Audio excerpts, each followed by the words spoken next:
All right, a couple of things as we launch the Tuesday edition of the MJ Morning Show. First of all, Fester in the studio on time.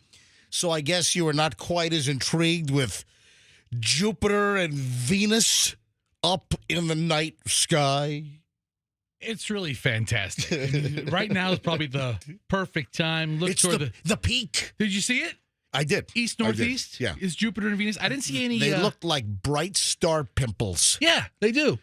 And I didn't see any shooting stars. Pimple in the sky with diamonds. I didn't see any shooting stars. I was looking for some of those this morning. Oh, that's right. We're like at the statistical peak of the Perseids meteor shower. Yeah. I mean, I wasn't laying on the ground either. I mean, it's kind of hard just to look up at the right time. You know what? Why don't you grab an old quilt and why don't you head on out to the little grassy median strip in the parking lot and just kind of lie down and just look up for, about an hour. Yeah. If I could, I would. Yeah. Michelle, do you remember we were out in Colorado? We were out in Vail. Mm-hmm. I don't know, 15 years ago or something. And we were out for a summer vacation in Vail. And do you remember we went out? Yeah. And remember we saw like a bunch of, a lot of shooting stars during is it Perseid or the Perseids meteor shower? Hey, Meredith, Did you look up? Did you see the Venus and Jupiter brightness, delightness this morning? I was gonna make a Uranus joke, but no. I did not see any kind of shooting stars. You were this staring morning. at Uranus, right? No, exactly. It's beautiful. All right, now Fester is suddenly mesmerized by the cosmos. Oh. It's a phenomena. I think like later in the month, like 6 planets are going to line up. So where you can see them in like one You're a shot. stargazer? Yeah. Okay. He's a meat gazer. Yeah. I'm quite the gazer. So romantic of you. You're just staring up at the stars. I can just picture you just being like, contemplating the world's problems. Right. Did you know that right now is like peak night for like some, what is it called? It's the Perseids meteor shower. Meteor It shower? sounds made up. Is it Perseids? No.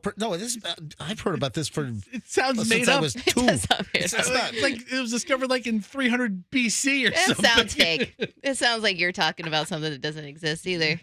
I don't know. Yeah, Perseid. I don't believe it. I don't believe it. It's all that. It's the Perseid meteor shower. This is fake And news. it is not. The peak is today, the 12th, Yeah. and tomorrow, the 13th. You're peeking? Yeah, Okay. Well, listen, I've hit peak. Yes. thanks for bringing Uranus in here. Yeah, no problem. Thank you, Mayor. It's walking Thank around you. anytime you need it. Thank you very much. Yeah, it is. Perseid meteor shower. But I saw something yesterday where it called it the Perseids with an S. I saw that too. Yeah, I saw. I don't I saw know. both. It's like what the hell is it? You know what? As I think and I remember, it's always been just the Perseid meteor shower. Like some of the articles do say Perseid's peak, and then other articles say Yeah. don't miss the Perseid meteor shower. So with an S and without an S. You know, like mattress discounters just leave the last S off for savings. Wikipedia has it with an S. They do. The Perseids. Yeah, I'll go with Look at that. Wikipedia. hmm Because it's multiple showers. Right. Are a prolific meteor shower. You know what? Have you ever been invited to the Perseids baby shower? you ever pinned the tail on the dove? Yeah. It's associated with the comet Swift-Kelsey, which are usually visible from mid-July to late August. excellent. Baby Great showers news. back when they had little baby Herman, right? Great news. Hey, Fester. Yes. Any incidents with your kidlets on day one of school? You know what? For all of the anticipation and excitement of day one, Right. day one's really a floater of a day. It's an easy day. I talk to my kids. I go, "What'd you do today?" Oh, you know. A floater, like those things that you see in your eyes? Yeah. I mean, like, I was like, so how much homework do we have? And they're Michelle, like, why did you just give me a look? I thought you were going to say something else. What? Oh, I like, thought you were going to say, like a floating object in the toilet? Yes. okay. Really? Yeah, I did. Oh, It's we so- got a floater? Yes. Michelle, We don't have not a sinker. We've got a floater. I'm sorry. I thought that's because you were so juvenile. I thought that's what, and then you came out with something that like afflicts, I think most commonly the elderly, right? And I'm like, all people have I them. saw floaters when I remember seeing my first floaters when I was 6 years old. they never go away. Yeah, I remember being. I remember my mom went to pick up my brother at like kinder care or some daycare deal, preschool. My mom went inside. This is in Orangeburg, New York. I'm like 6 years old. My brother's 3. And I remember my mom left me in the car, which probably violated. Well, you know what? I don't think there were any laws back then. Yeah. Back then, she was wishing. the kids were standing up on the front seat of the car with their elbows on the dashboard with their face pressed against the windshield, driving 65 miles down the road. Yeah. So I remember my mom left me in the car, and I was laying down in the back seat, and I was just looking up. And that's when I'm like, wow, what's this clear segmented worm that's floating in my vision? And that's when I saw my first floater when I was like 6 years old. So that's what the first day of school is like. All right, It's like eye boogers. like eye floaters. Yeah. So I did mean, your daughter get suspended first day of school? Probably got a couple of reprimands. I said to her, I go, what homework do we have tonight? What's the big assignment? She's like, there's no assignment. I'm not even sure what all my teachers' names are. Nothing's been assigned yet. But so this first week, I guess, is acclimating to the new school year. You know what I want to get into later on What's is that? I want to get into the cell phone issue because the cell phone rules for elementary and middle school different than cell phone rules for high school kids. And then Michelle and I yesterday we got into a little discussion about cell phones and our kids when they were in like high school when it came to cell phone usage. And I would like, don't do it now, but I want to like kind of recreate our discussion because I thought that it was very, very, very, very relevant. So we'll get to that coming up. All right, Fester, anything else of a major significance? Last night was the anniversary. Big, wild anniversary night. I did see your picture on Instagram. Yes, wild anniversary night. And Yeah. We ended up watching a 4-part documentary about spouses who end up killing each other. No. nice. Yes. Oh, we got to get into that later on. Yes, on Hulu, Mr. and Mrs. Murder. It was great. It's a Florida story, and I never heard of it. Mr. and Mrs. Murder It's 4 parts. on your anniversary And the kids, night. I'm like, this is great. Kids are in bed. We're talking about these conspiracies to kill spouses. It was what, 21st anniversary? 24. 20. Oh, that's right, 24. His anniversary is the same as our daughter's age. Yeah, I got married like a week before Chloe was born. Our daughter is 23. Yeah, because she was started at 0. Right. She's going to be 24. I know. Yeah, Yeah. so But that's not for another week. 8 days. Yeah. So I was Right. born, I was married essentially a week before Chloe was born. But you said 21. That doesn't even. Yeah. I messed it up. I'm sorry. all right. 21, 24. That's how I always know. who's I always counting? know. I always know Fester's anniversary because it's with Chloe's birthday. All right, 6:09 at the MJ Morning Show. Just getting rolling. It is a busy 20. I'm sorry. Busy 24th anniversary? Yeah, well, I Is don't that what you're know. going to All right, say? It's going to be a busy show. Stand by. Back in a minute. It's the MJ Morning Show on. Yeah, I just lost my. Andrew was yakking in my ear, and I just you lost say a lot my. of words every morning. It's okay. Anyway, All right, let's go to commercial. Back in a minute. Traffic? Traffic is on. Back in a sec. In Hillsborough.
It is 6:16. It is the MJ Morning Show.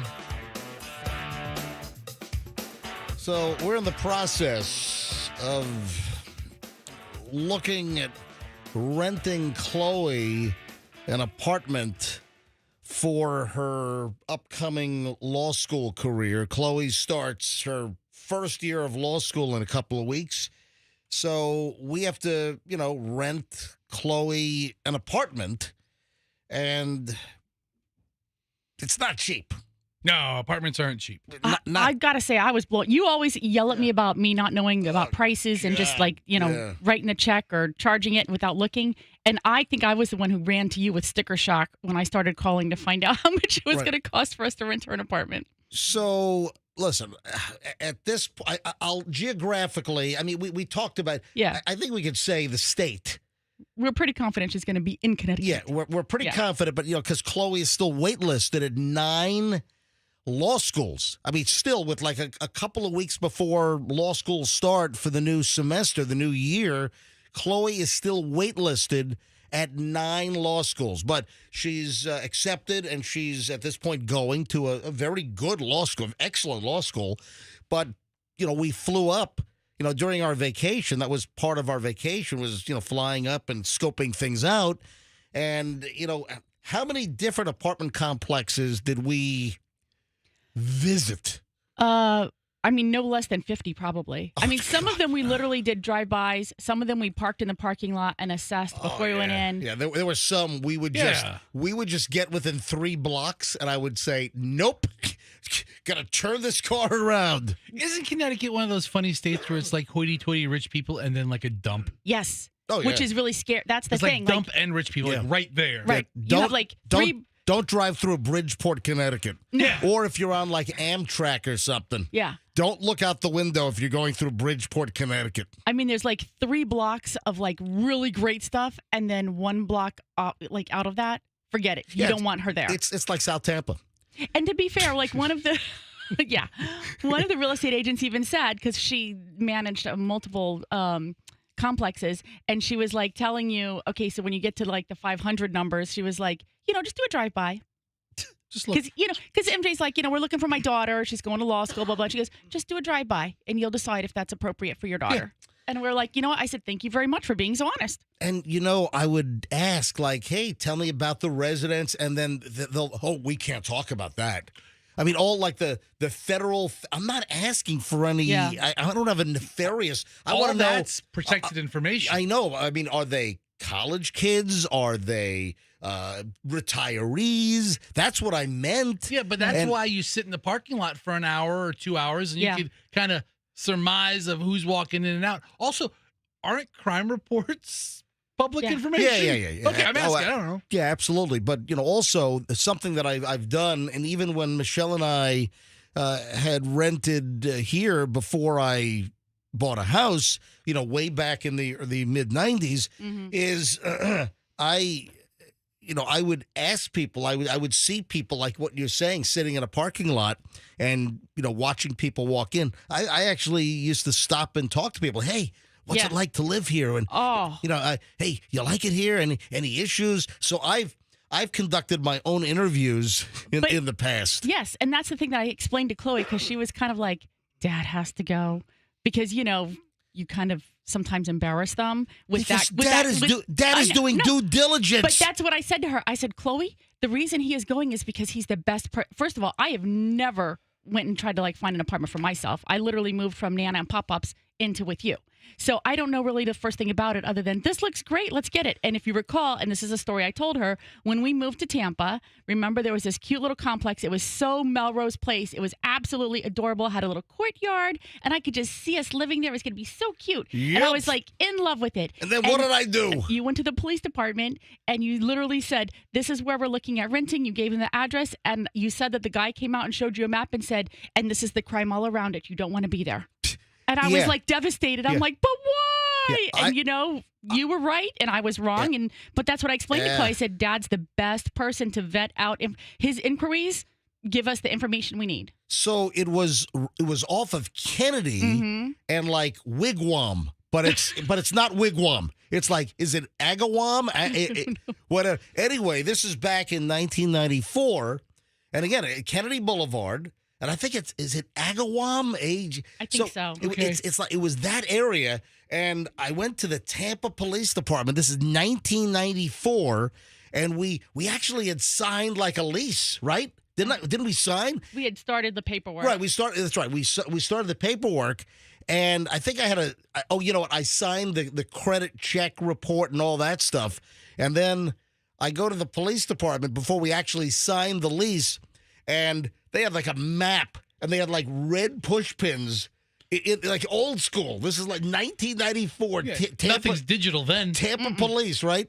And in that district, they had the crime map on the wall. And the area where we were looking, it was just rife. It was like epidemic. It was like, break-in, car burglary, break-in, a sexual assault. And like these pins were all over the place. I'm like, Michelle, we're not renting this place. So I had to call the real estate agent. We backed the F out of that deal. Yeah. Because I don't know if it's better or worse these days, but I'm going to guess better. Yeah, I'm sure it is.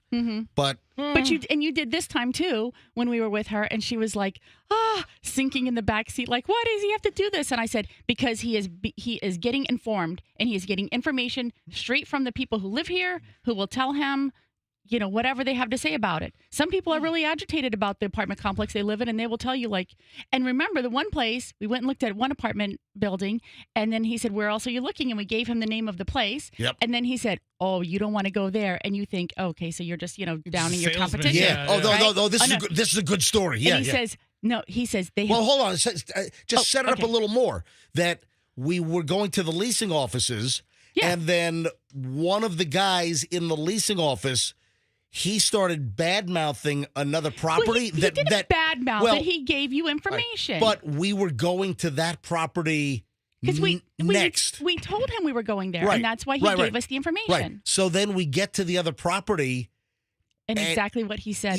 They've got all kinds of maintenance issues and problems. And what were the issues that popped up? He said, you don't want to go over there. They have all types of maintenance issues. Right. And he goes, but actually, he said, go look at it and you'll see. And we were like, okay, yeah, right, whatever. So we went and looked at it, yeah. Oh, my gosh. The elevator wasn't working. The front doors weren't working. The trash chute wasn't working. Hold on. Stop. Right. Not work? I don't know. You have to take your trash down in the elevator. And the lady was like, she was the agent who was showing us the one apartment, which was like, so we drive up, and the whole main front door is broken, and there was a sign, please use side door. So we go in the side door, right? Then we get to the elevators, and like one of the elevators was out of service.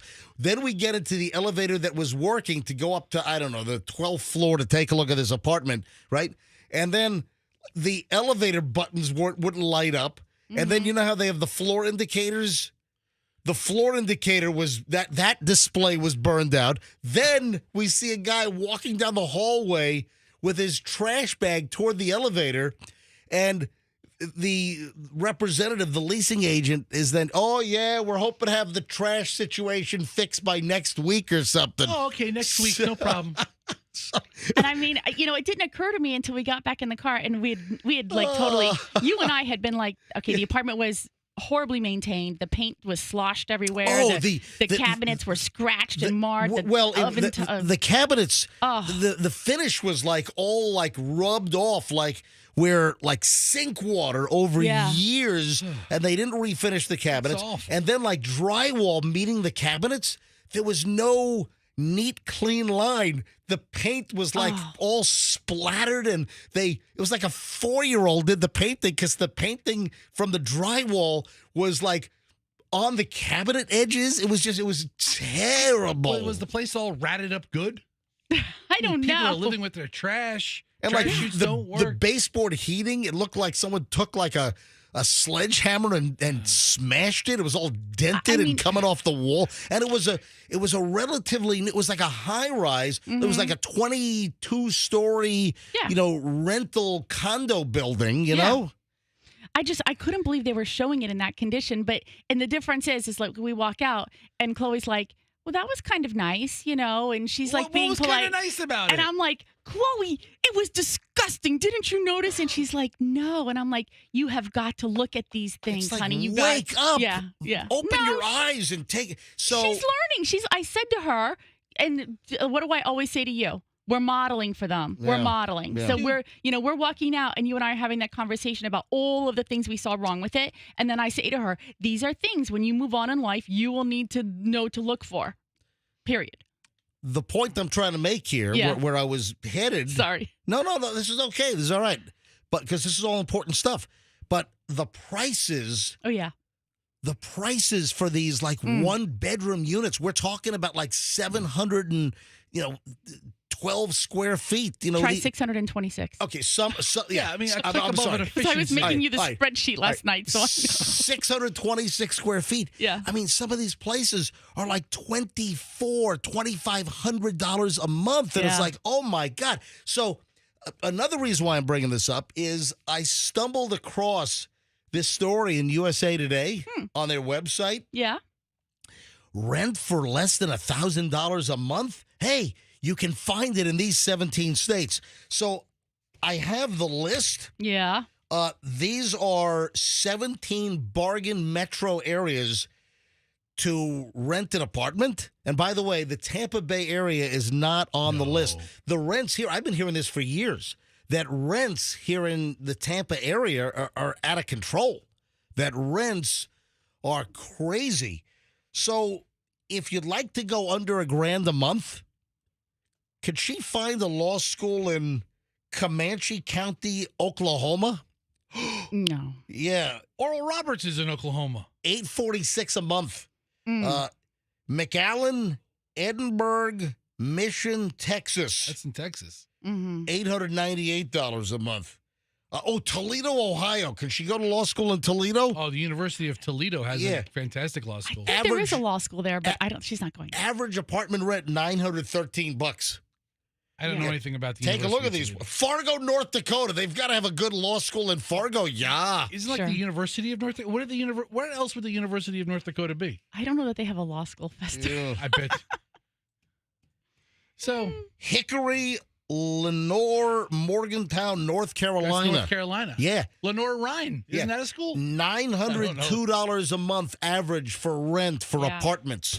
Like, we're getting quotes of $2,400, $2,500, $2,600 a month. I mean, do you realize that, Michelle, just her apartment is gonna cost us like $30,000 a year? And thank goodness she got a nice merit awarded scholarship, so that'll offset some of this. But the other thing that I think you and I were really flabbergasted about was the amenities that they boast and brag and show you at these. I don't know if this is what's happening in our area here, but I was like, what do I need that for? Listen to this. And then they also want to nickel and dime you. Yeah. They want to charge you for like trash. Yeah. Hold on a minute. Should the trash fee be part of your rent? And then the gym they want. So it's like, adding on, it's like a resort fee. Yes. When you get nailed with a resort fee when you check into a hotel, right? And that's a whole big mess, right? So one of the apartment complexes, they have beer on tap in the like, you walk in and they have a whole like common area with couches, and it's like a lodge. Mm-hmm. And then they had high end like Sub-Zero refrigerators, and they had like a little mini kitchen and coffee makers. They had a beer tap, and they're like, oh yeah, after a hard day's work, you come on in and just draw yourself a glass of beer. It's free. On tap. It's free. No, it's not. You're paying for it with the, what was it? How many? Like $125 a month amenity fee or whatever. Yeah. They had an initial fee and then a monthly fee. Oh, yeah. It was like $400 and something initial fee, and then every month there was like some, I don't know, $50. You sign your lease and you have to pay like a $400 one-time amenity fee, and then they nick you for like $125 a month. Yeah. I'm like, Chloe doesn't drink beer. I'm like, this is like a country club. Like, I'm going to be subsidizing everybody else's, beer I can't drinking. figure out, was this place really nice or really a dump? No, that place was really nice. Really nice. Very nice. But that's what they're. So when you would go to these newer apartment complexes, they would always want to show you all of these amenities. They had a golf. Remember they had in their little room? Oh, yeah. The fake golf They thing. have the golf simulator where they have the screen and you whack your golf ball. Yeah. I want to see Happy Gilmore blow a hole through it, like in Happy Gilmore 2. It was crazy. I couldn't believe it. I want that sound effect of when Happy Gilmore hits the ball. It's like that, pew! It's like the Roadrunner taking off. Yeah. Yes, Fester? No, I'm just, can't you? You're taking all this in? Can you buy a house or a condo and I'm have... not buying a house. Chloe can be like a slumlord. She can have like 4 other girls in there. Yeah. And No. secure. Charge them $1,200 each. I'll cover your note. Yep.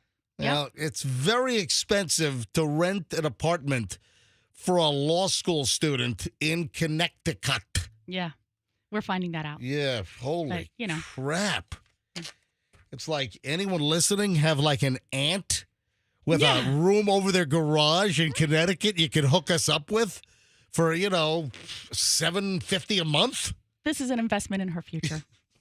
That's all. Yeah, keep telling yourself that. I know. All right. I think we're late now.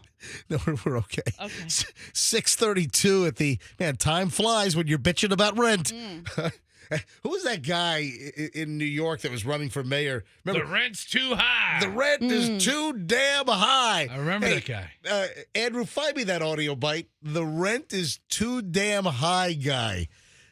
Oh. All right, we will do the morons in the news next. All right, Andrew says it's Jimmy McMillan was the guy's name. I just remember there was a great audio bite. Dig that sucker up.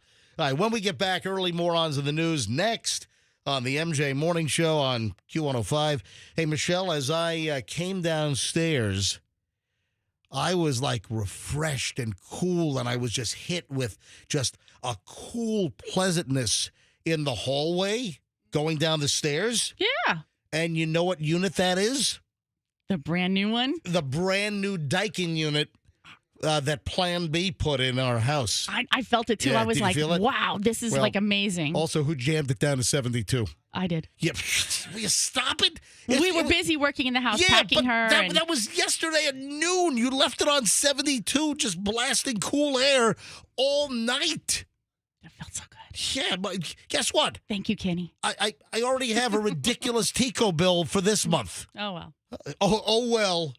Oh, well, yes. You're complaining about all the money today. All right. Can't get apartments, can't pay your electric bill. Anyway, we had a unit go out. We had one of the systems, one of the zones go out in my house. And Kenny at Plan B Air Conditioning, they put a brand new Daikin unit in my house, and it's fantastic. If you need a new air conditioning unit, go to Plan B. But they more than likely will fix your unit for a fraction of the price. A lot of companies, oh, no, that unit's shot. We can't fix it. Can't get parts. New unit, $6,000. We've heard all the stories, folks. We've had listeners get that from their usual air conditioning company. Then they call Plan B Air Conditioning, and Plan B says, we can fix it. And I had a story where someone was quoted like $6,000. Plan B fixed the unit for $600. our listeners save $5,400. If you want great air conditioning service when your air conditioning fails, it's planbairconditioning.com, 813-PLAN-BAC. Tell them MJ sent you and get 10% off. planbairconditioning.com. Traffic's on. Morons in the news next. MJ Morning Show, 634. Shriner with traffic. In Hillsborough County, we have that accident on I-75 North near Gibsonton Drive. It's about mile marker 251. Traffic is heavy from Big Bend Road past the accident site almost to 301.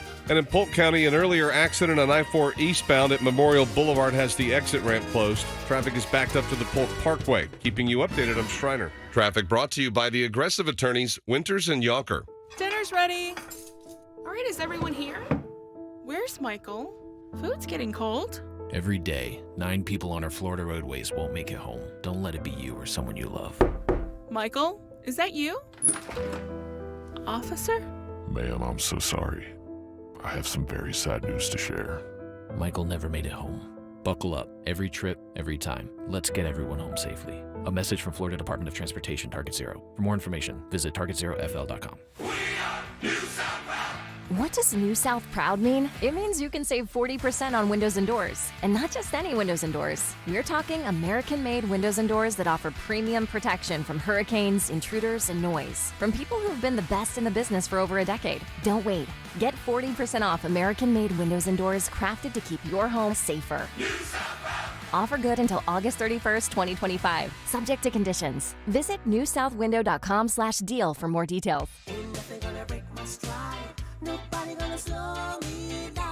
Don't let pneumococcal pneumonia break your stride. If you're 50 or older, you're at increased risk. So be proactive with Capvaxive pneumococcal 21-valent conjugate vaccine to help protect against invasive pneumococcal disease and pneumonia caused by certain types of pneumococcal bacteria. Capvaxive helps protect against the strains of bacteria that cause about 30% more IPD cases than any other pneumococcal conjugate vaccine in adults over 50, according to national-level CDC stats. Regional variations may exist. Don't get Capvaxive if you're allergic to the vaccine or its ingredients. Tell your doctor if you have a weakened immune system. Common side effects include injection site reactions, feeling tired, headache, muscle aches, and fever. Capvaxive does not protect against all strains. For more information, call 1-800-927-8888 or visit capvaxive.com. Ask your doctor or pharmacist about Capvaxive.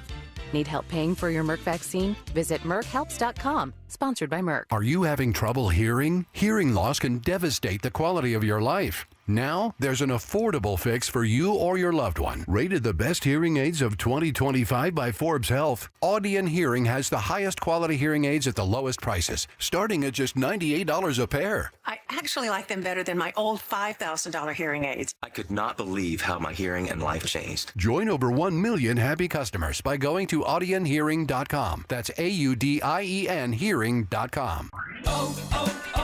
O'Reilly. Did you know 1 in 4 car batteries is weak and needs to be replaced? O'Reilly Auto Parts will test your battery for free in or out of your vehicle. We can help you find the best battery for your vehicle and budget. O'Reilly Auto Parts has batteries starting at just $89.99. Get your battery tested for free today at O'Reilly Auto Parts. O'Reilly Auto Parts. There's a lot of uncertainty in the world, but one thing's for sure, you need a PC you can rely on. Whether it's for school, gaming, or whatever your next chapter holds, Lenovo.com has the tech to help you succeed. Shop PCs right now at Lenovo.com during their back-to-school sale, where students can save more when they sign up for a Lenovo Education account. Free shipping, easy returns, flexible financing. That's Lenovo.com. Lenovo. If you have back-to-school shopping to do, then you should make Macy's your first stop. Because Macy's has back-to-school styles from brands like Nike and Jordan, must-have denim from Levi's and Good American, and now Macy's has Abercrombie Kids too. It's all in one place, all at great prices. And here's another reason to come in. If you're already at Macy's and you saved so much, you could stop by the fragrance counter and pick up something for yourself too. The best back-to-school styles are here now at Macy's. Tampa Bay's hits of the 80s, 90s, and more. Sponsored by Terminix. Dealing with pests can be a pain, but relax. Terminix can help. Because when pests show up, so does Terminex. Guaranteed. Visit Terminex.com to book your appointment online today. That's TERMINIX.com. Now, Morons in the News on the MJ Morning Show on 104.7 FM. Anything about it. Oh, yeah, the Pacific Palisades fire. You almost say it like you've forgotten about it. I had a radio agent for a blink. For like, I don't know. I had a radio agent that was just begging for my business. Oh, I can get you a better deal and this and that. And, 10% commission. I'm like, I'm not paying you 10%. Okay, I'll do it for 2%, but you can't tell anybody. Don't tell anybody. Yeah, and may Bob Eatman rest in peace. What, he died in a fire? No. What happened to him? No. He's been gone for a while. Yeah, he passed away. He had cancer. Yeah, well-known radio agent. Man, he was dying to represent me. Add me to the stable. And, you had a bunch of radio suckers out there paying 10% commission. And I got it for 2%. That's all he was worth, by the way. Because we were on vacation and we were driving around and I was so frustrated because the entire car ride for hours was you renegotiating a contract. And you would hang up and I'm like, oh my gosh, what is happening? You're like doing your own deal and you have an agent who's getting like a portion and you're like, yeah, but nobody can do it better than me. And I'm like, I know that. Like, get rid of the agent. Yeah, and ultimately the best contracts, the best deals that I ever signed in radio were negotiated by me. Not this deal, because the good old radio days are over. I think I'm losing money, too, in this deal. Hey, Andrew, did you find the rent is too damn high guy? Do you have that audio bite? Hold on. Wait a minute. Hold on. You haven't found anything in the last 8 minutes? Really? I don't know how long it Andrew says that there's music over all of the... Well, let's hear it. Let's hear the remix. Andrew, can you just play something from in there? Because I got to move on. I mean, it's really not that important, but I kind of wanted... just cue something up. I don't care if Culture Club is playing underneath of it or whatever. All right, are you ready? All right, roll it. Hit it. Let me hear it. And rent is too damn high. Play it again. Go ahead. Play one more time. Rent is too damn high. The rent is too damn high. This guy ran for governor of New York. Was that what it was? Was it governor or mayor? I think he ran for president, mayor. I'd vote for him for president right ran about for now. dog catcher, ran for everything. So far, I agree with his platform. All right, a little different Morons in the News story. So I saw this in the New York Post, and I guess the Boar's Head meat problem continues. Michelle, did you see this? I don't know if I saw that, but I thought I saw something. The Boar's Head deli meat plant at the heart of last year's deadly food poisoning outbreak. Was that like in West Virginia or something? It was in Virginia. Okay. Is set to reopen in the coming months, company officials said. But a recent inspection or inspections at Boar's Head sites in 3 states documented sanitation problems similar to those that led to the listeria contamination that killed 10 people and sickened dozens. The Jarrett, Virginia plant was shut down in September when the U.S. Agriculture Department officials suspended operations and withdrew the federal marks of inspection required to operate, saying the company failed to maintain sanitary conditions. Boar's Head permanently stopped making liverwurst. Remember the big listeria deal was like liverwurst? They just got rid of the entire product category. It probably wasn't worse. I mean, how many people bought liverwurst anyway? Tell you what, man, my grandfather bought it all the time. Oh, my mother, mother and liverwurst. Oh my God! I have a taste for liverwurst because of him. Oh, really? Liverwurst, serious? mustard, and onions. It's the grossest, fattiest thing. But Boar's Head made the best liverwurst. So you remember they recalled 7 million pounds of deli products. USDA officials this week said that they had thoroughly reviewed the plant and lifted the forced suspension on July 18th. The facility is in full compliance with the guidelines and protocols set for safe handling and production of food, and the serious issues that led to suspension have been fully rectified. Officials with the USDA Food Safety Inspection Service said in an email last Wednesday. And yet, documents obtained by the Associated Press through a Freedom of Information Act request, showed that Boar's Head plants in Arkansas, Indiana, and elsewhere in Virginia were flagged for the same kinds of sanitation problems that led to the outbreak, with the most recent report being from just in June. I've got no tolerance for this. I've been a Boar's Head product fan for many, many years, but this is like self-inflicted. How tough is it to hire people to make sure your plants are freaking clean if you're making cold cuts? Buy a couple of gallons of bleach. Jeez, man. Buy a mop. Well, come on.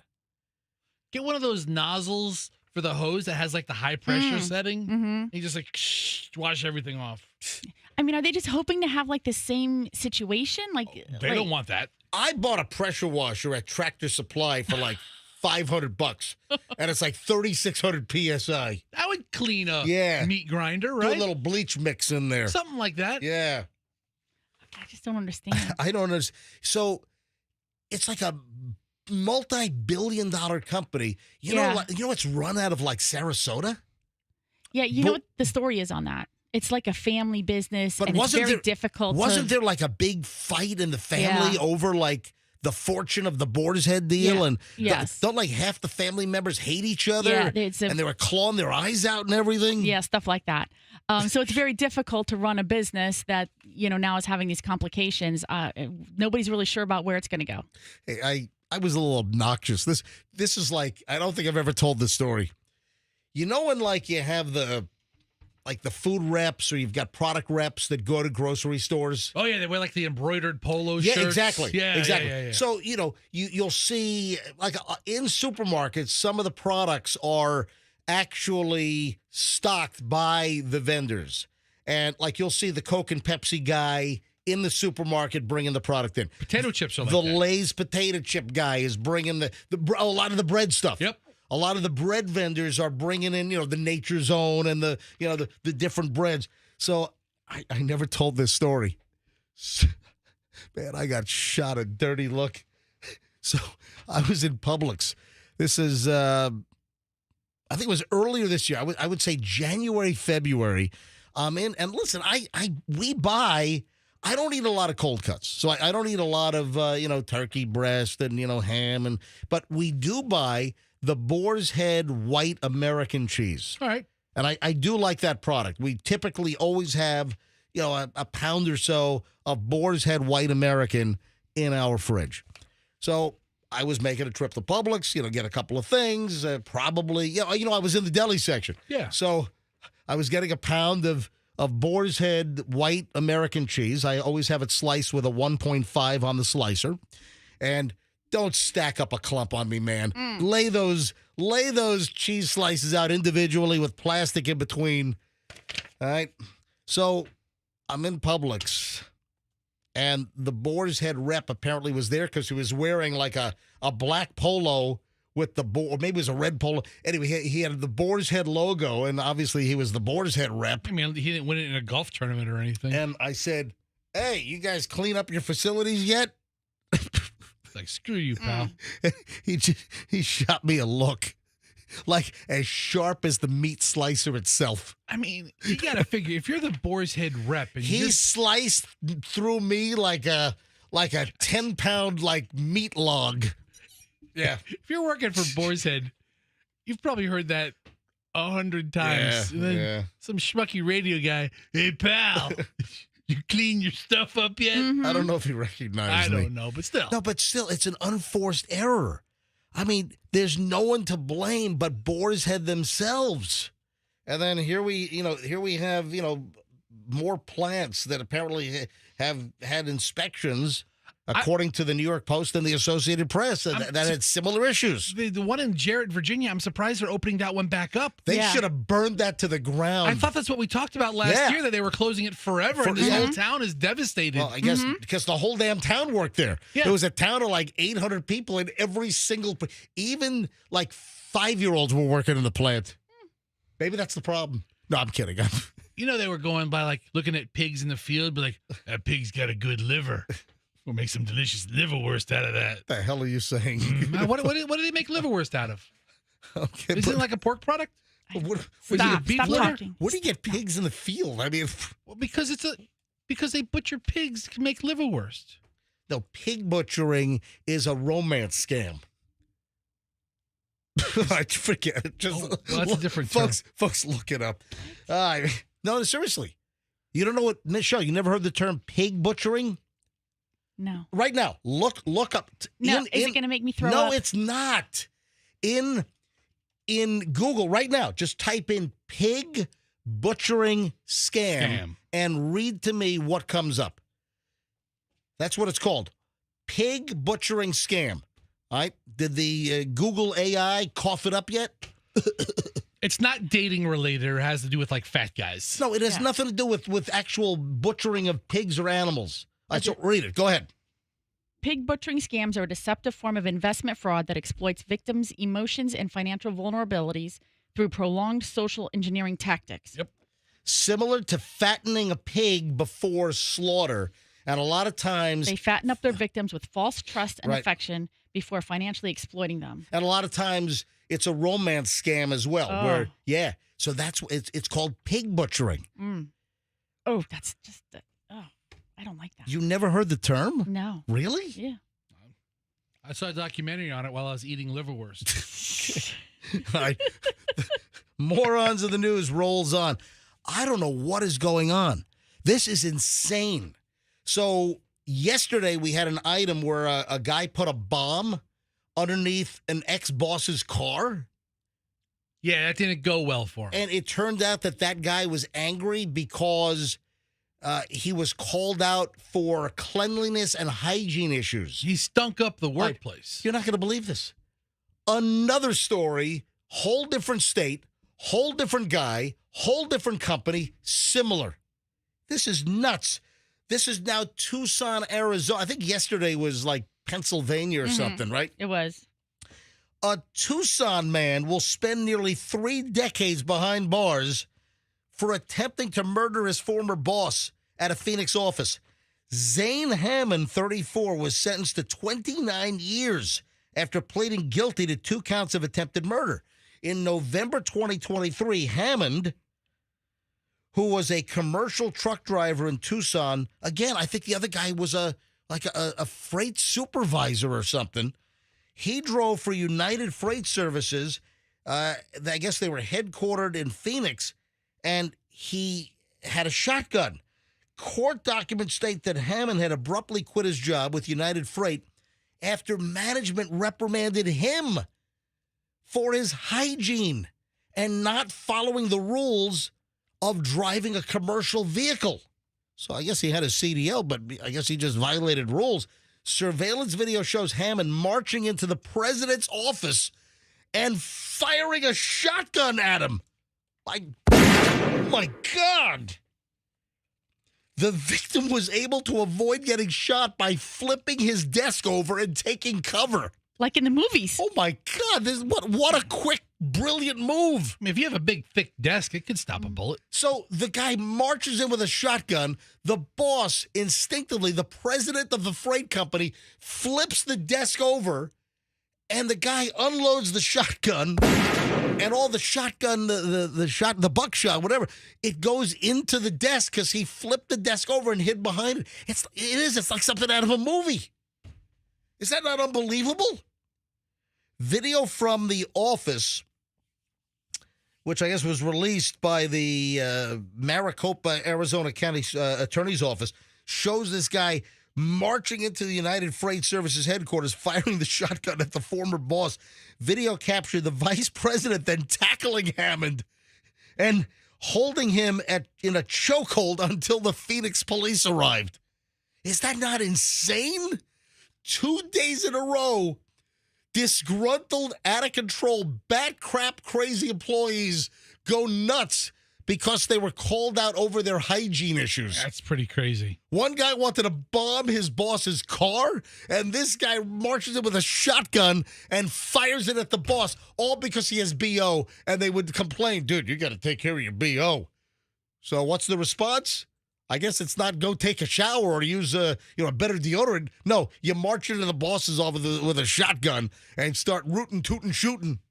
I've been coming to work stinky now for decades, and I've never wanted to kill anybody. Well, nobody's ever fired you or asked you to leave. My God. Listen to fired this. like 50 times from this Oh, job. it is true. I'm sorry. He drove to Phoenix with a shotgun and a mission to kill. That's not rage. That's premeditation, according to the district attorney. Wow. Man, but the good thinking of the president to flip the desk and use the desk as a shield as he opens fire with a shotgun. And then the vice president came in and tackled him and held him in a chokehold. Yeah, I'm looking at the video of this guy just walking through the office holding a shotgun. Yeah, Fester found the video. Is that crazy? This is from Channel 3 out in Phoenix. Oh, my God. He looks like a guy who would shoot up the boss. Okay. Look at the truck he rolls in. Yeah, he Wait, rolled. watch this. Yeah. Oh, you missed. What? They didn't show it. What? So you see how he parks, like blocking the spots? Oh, yeah. The dude who's in the car that you saw move just like took off like nothing's ever happening there.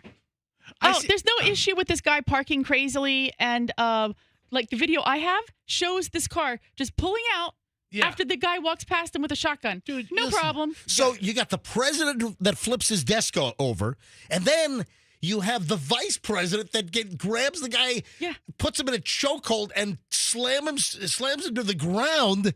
I mean, you got the president. I'm very impressed with both the president and the vice president of United Freight Services in Phoenix. They don't play. Phoenix United, man. No. Tough crowd. Just take a freaking shower, okay? That's it. Just take a shower and use some roll-on, all right? Something. Use a solid. Use one of those deodorant crystals. Whatever. Does that work? Unbelievable. All right, I don't know. 6:56 at the MJ Morning Show. We start the 7 o'clock hour next. When we get back, dude, get ready to look up the snow machine. All right, this is insane. I'm sorry, it's Snow Day. Do you know what Snow Day is? Get ready to look this up. And also, God, so many news operations are reporting this whacked out Harvard scientist that says that aliens are coming to kill us in November. All right, hang on. Follow up on that. It's all next. MJ Morning Show here on Q105, 104.7 FM. Hey, they're at it again. This is phenomenal news. Folks, International Diamond Center, IDC, has an amazing August of romance lined up.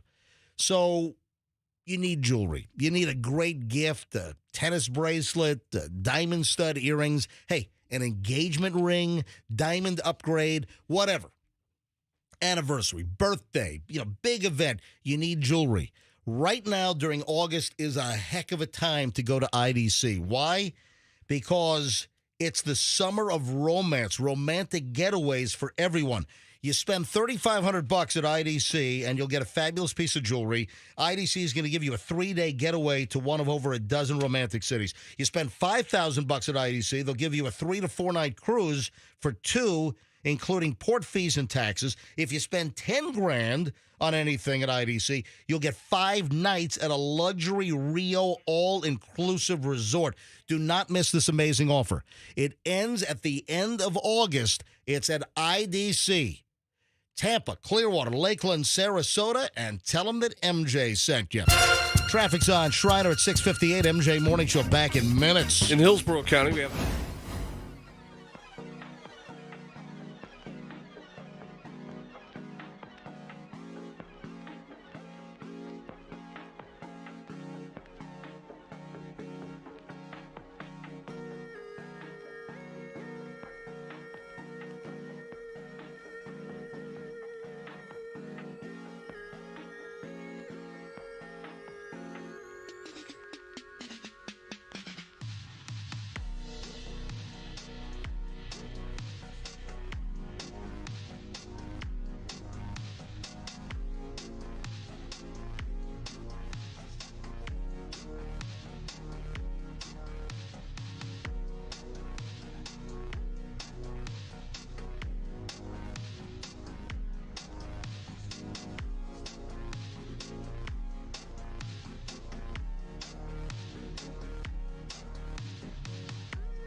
7:01, rolling up on 7:02. MJ Morning Show. MJ here. Fester, Michelle.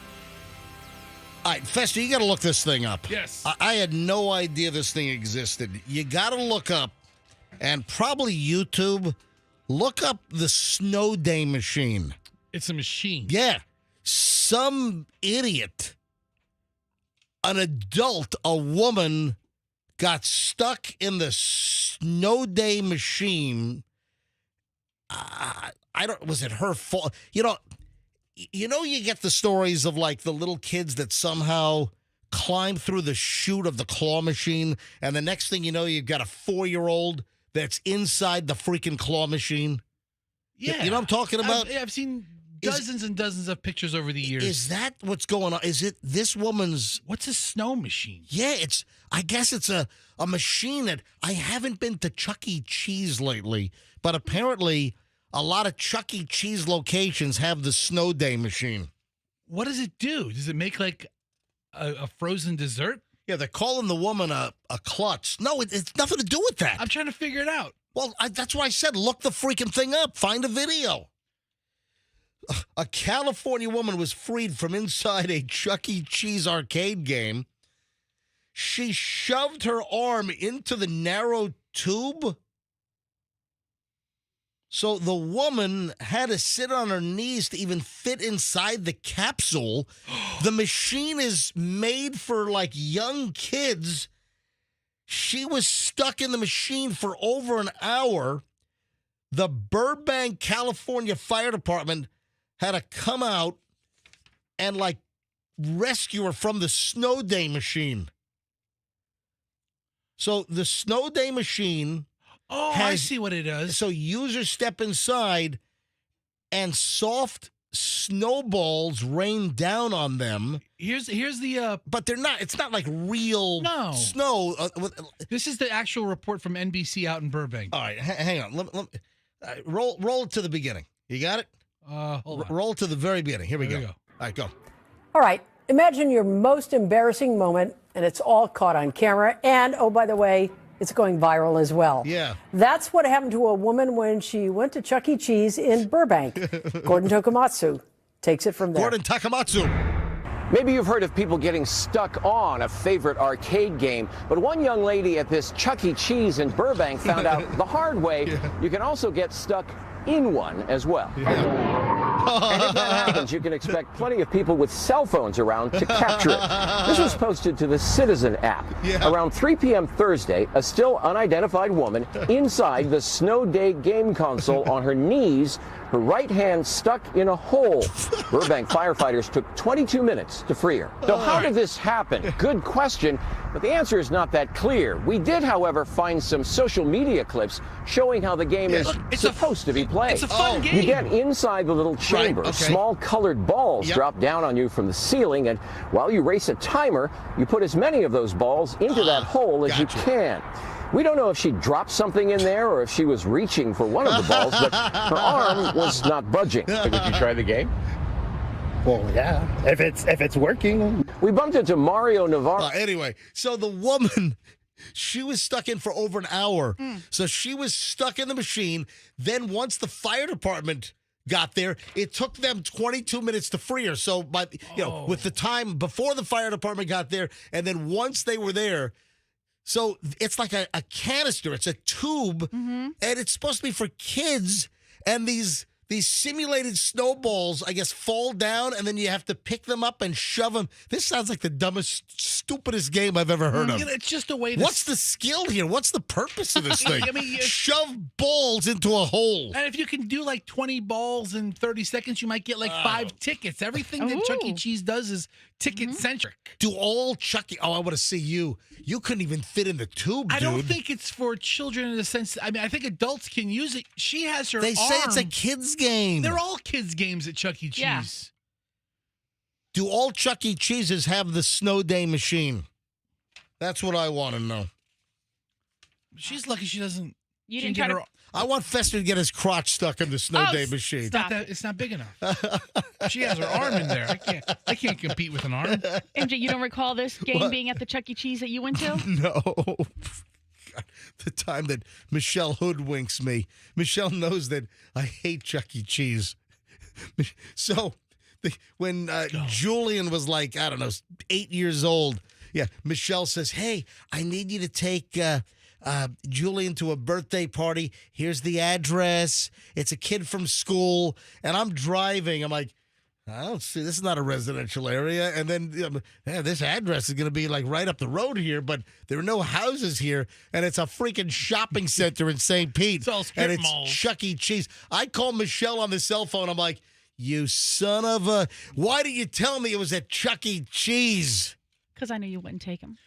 Let's go to Chuck E. Cheese with fresh eyes. We'll get some pizza. Yeah. We'll get drunk. Do they still have a salad bar? No. Oh, that'd be so great. So good. No. Oh, I love a salad bar. Come on. I want this coverage of this alien craft that's coming from behind the sun and that it's going to invade the earth and they could be hostile aliens destroying our planet sometime between November 24th and December 3rd or whatever the hell it is. I wish these media outlets would stop, for crying out loud, stop giving the time of day to this Avi Loeb, this Harvard astrophysicist. The guy apparently has lost his mind, according to other scientists. So, he only has to be right once. That's true. One time he's a genius. Do you remember we talked about this over a week ago? I first saw this while we were on vacation. I come back from vacation, and we did a segment early last week about Avi Loeb, a theoretical physicist at Harvard University, and he has this theory, this object that was spotted by some South American observatory. He says that he doesn't think it's like a natural occurrence. Meanwhile, all the other scientists out there are saying it's a comet and it poses no threat to planet Earth. But this Harvard scientist, this Avi Loeb, has this cockamamie, harebrained deal that, this is an alien craft and it could have very hostile intentions and it could be on the way to destroy the Earth sometime between November 24th and December 3rd or something like that. Is by prefacing everything with could be just like a get out of jail free card with on everything. But here's the deal. This guy used to be like a well-respected astrophysicist and scientist. And then he started going all Looney Tunes according to critics and other scientists, other astrophysicists are saying, what is he talking about? Remember the Oumuamua? Mm-hmm. That was that cigar-shaped celestial object that, hurtled past Earth, I don't know, was it 5, 6, whatever it was. It was, some time ago. And he said, oh, yeah, it's an alien ship passing by to observe Earth. And other scientists are no, it's not. It's a rock. It's debris or whatever the heck. It was odd. But listen, there's a lot of odd crap out there. And now he's pointing to this fleck, this tiny little speck of sand that was picked up by this observatory. And he's like, yeah, the path is irregular. This is not a natural occurrence. This is an alien craft, and it could be coming to destroy the Earth. We might have a really difficult Thanksgiving and Christmas season if aliens are hell-bent on coming here and destroying planet Earth. Meanwhile, do you remember last week I read a whole bunch of discussions that were on Reddit threads and experts or hobbyists are saying, man, this guy, Avi Loeb, he had such a great reputation, but then something went haywire in this guy in the last 7, 8, 9, 10 years. And it's why does Harvard keep this guy on staff? Some are saying it's besmirching the Harvard name. I don't get it. I mean, Harvard, that's a pretty good school still, right? So the I mean, the latest What's number one in the eye? Is it? I think it fluctuates. Like, I don't know that Harvard is considered number one anymore. No, Yale sometimes is number one. But also not in the Ivy League per se. Right. But isn't Stanford? Stanford's yeah, up Stanford. there. I think isn't Stanford like number one now? I think so. Yeah. All right. So for whatever reason, like media keeps picking up this story over and I first saw it like July 18th, 20th. That's when I first saw this. And I've watched dozens and dozens of like websites and news outlets pick up the story. And I think the New York Post is on their 12th story on this, right? And They love this guy. And the last one I saw yesterday, this is New York Post. Scientist challenges world leaders over mystery comet that he fears could be an alien probe, but time is running out. Fester, do you hear this? Do you hear it? I hear it. That's time. It's running out. Time's running out. War of the Worlds. So let me read a little bit of this New York Post story from yesterday. Mankind must decide how it's going to deal with contact with extraterrestrials, and time could be running out, one expert warned, after he sounded the alarm that an incoming interstellar object could be an alien probe. Avi Loeb, a theoretical physicist at Harvard University, challenged world leaders to get their acts together and take UFOs seriously, as yet another baffling object has been spotted hurtling towards Earth from outside our solar system. I believe we need an international organization that will make policy decisions about such an object, Loeb told News Nation in a recent interview. Man, why are people giving this guy? So other credible scientists and astrophysicists and they're all saying that this guy, needs to have like an MRI to see if he's got like a brain tumor or something. There's something going on with this guy. We are worried about extraterrestrials and existential threats from artificial intelligence, from global climate change, from an asteroid impact, but we never discuss alien technology, he said in a clip that was on News Nation the other day. Loeb's comments come as he backed claims that an interstellar object discovered in June, cataloged by astronomers as 3I Atlas, might be an alien craft speeding deliberately towards Earth. Nobody else is saying this. I just wish we would get hit by now. I mean, if the meteor or if the asteroid or if the evildoers or if the aliens, if they attacked Earth right now, I'd be fine with it. He noted that the object does not seem to have the characteristics commonly associated with a comet. Not only is it significantly larger than usual, but it has a light source ahead of it instead of a typical tail glowing behind it. It has a headlight, yes. Alien technology. Prepare for the butt probes, people. Yeah. Prepare. Anyway, I just, folks, don't be alarmed by this. There is no alien attack. Nobody's alarmed. Who's alarmed? But they're making a mockery of him now. Why is this guy like tossing out his like entire life's work? Why is he like? Because he's selling books. But it's like he's deliberately like blowing up his credibility. No, he's selling books. But fine, you sell books, but really, do you want to become a laughing stock? Maybe he's getting like some crazy chicks or something. So hold on. I mean, do you say, all right, I'm changing my business model. I'm not going to be a respected, credible scientist any longer. I'm going to come up with these sensational, crazy alien theories in order to sell books so I can have a kick-ass retirement. What if then just come out and say that then. What if a bunch of these professors got together and they have a bet going? And he says, I bet you can't go BS crazy and batshit crazy. Yeah, and I bet you just can't. And it's a bunch of these muckety-muck professors sitting in some maroon library smoking pipes. Yes, I bet you can't say the most ridiculous things. Let's see how many people we can get riled up over this alien invasion. Accepted. I've got the most credibility. Yes, there's one coming this way. Yep.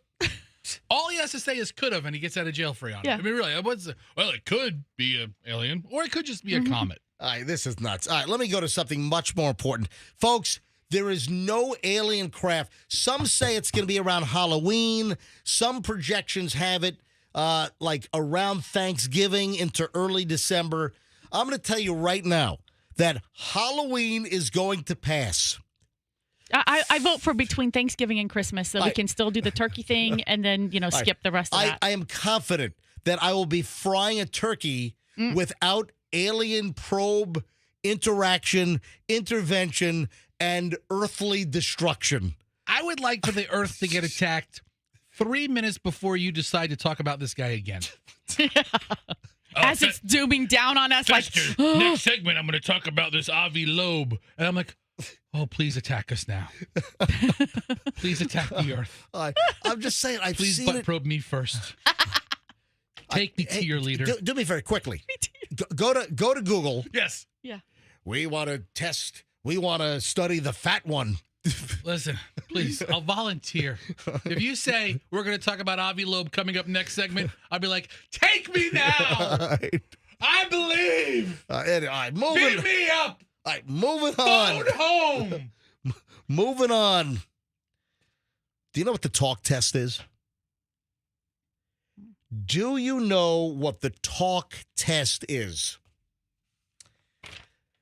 In the wake of Hulk Hogan's death and a heart attack, I saw a story that said you really need to become familiar with the talk test. And you need to know if you're physically overdoing it and are you putting yourself at risk of a cardiac event. And you could potentially protect yourself, allegedly, by doing the very simple talk test when you're working out. Do you know any idea, with just the clues I've given you, do you know what the talk test might be? I feel like somebody told us this once before. Oh, so what is it? What, you have to be able to say so many words in a certain span of time, like while you're working out, so that you know that you haven't, to confirm that you haven't overexerted yourself, like with, breathing and whatever. All right. Something like that. I'm looking for, you have to be able to talk a certain words while working out to make sure that you breathe and you don't fall dead and drop. Is that on the board? Number one. No, they couldn't even fit it on the little tile that flipped over. Okay, they couldn't even fit it. One of our trainers told us that. Number one answer on the board. Yeah, the talk test is, and they say that this is fast. They say that this is a foolproof technique, and you can gauge whether you're working out too hard, whether you're causing your body to potentially, shut down, go into cardiac arrest. And again, you need to find out whether your workouts are too intense and if you're pushing yourself too hard. So is the goal to work out to not have a conversation? The talk test is that you should not be working out so hard that you can't have like a conversation, that you have to be able to talk normally, or else you're pushing yourself too hard and you might collapse. It's called the talk test. Isn't that the point of some workouts, to push yourself a little harder? Yeah, this is different than wearing a heart rate monitor or a tracker of some sort. This doesn't cost anything. It's when you're working out, can you carry on a conversation? Fester, when you work out, can you carry on a conversation? Can you easily speak while exercising? And if you can't, then you're pushing yourself too hard. I can't talk to anybody for 30 seconds after I climb the stairs here at the radio station. It's like, oh, yeah. Fester! Oh, yeah. It's like, dude, you're totally at risk. We need to get you exercising. No, we need to get resumes because we might have to replace Fester soon. No. Take resumes, please. We're going to save him. Oh, my God. Keep my sarcophagus here. Andrew can put it in the office every day. All right, it is 7:21. Dude, you couldn't fit in a sarcophagus. Isn't that like a mummy? What is a sarcophagus? A sarcophagus. I just said it because it was a funny That's word. the container. That's the coffin that the mummy went in as a sarcophagus. Yeah, they make it especially for the person. They can't make a jumbo one? Yeah. Yeah. Not everybody's king tut size. Yeah. He was like, what, 12? Actually, those Egyptians, I think, were rather large, is what they're finding out. Like the feet were big and they're taller than normal. Oh, yeah. I'm part Egyptian. Yeah, there you go. I mean, you know. Stop. You know, Fester. A little pyramid. It is 7:22. The MJ Morning Show is back in just a minute. When we return, more data that smartphones are wrecking your brain. Oh, and I've got the list of rude things that people do if you're a guest at a friend's house or a relative's house. The list of really rude stuff. Oh, and guess what's worth a small fortune? Do you have this popular 90s toy, like in the garage, up in the attic or something? All right, this is really interesting. I guess there's some kind of research. I mean, the people that collect stuff, man, and stuff that suddenly is valuable. Hang on, we're loaded next. We start over an hour and 20 minutes of nonstop MJ in minutes here on the MJ Morning Show on Q105. Stand by. If your roof is on fire, guess what? You need to call Westfall. Or if you have a leak. or if it's major fire repair, maybe you call them after you get it fixed. So listen, if you have any roofing issues, hang on, you keep turning your mic off and you keep talking. I still got jokes to say here. So what's the Westfall way? Westfall puts the customer's needs and preferences first as a priority. Quality workmanship, timely communication, great crews, continuous training. The Tampa Bay Business Journal said that Westfall was one of the best places to work in the Tampa Bay area. So if it's one of the best places to work, that just indicates it's a whole, like a cultural issue where, it's just a good company. So, folks, if you have a roof leak or if you need a new roof, you call Westfall. WestfallRoofing.com. That's WestfallRoofing.com. And tell them MJ sent you. What about your garage door? Got a problem?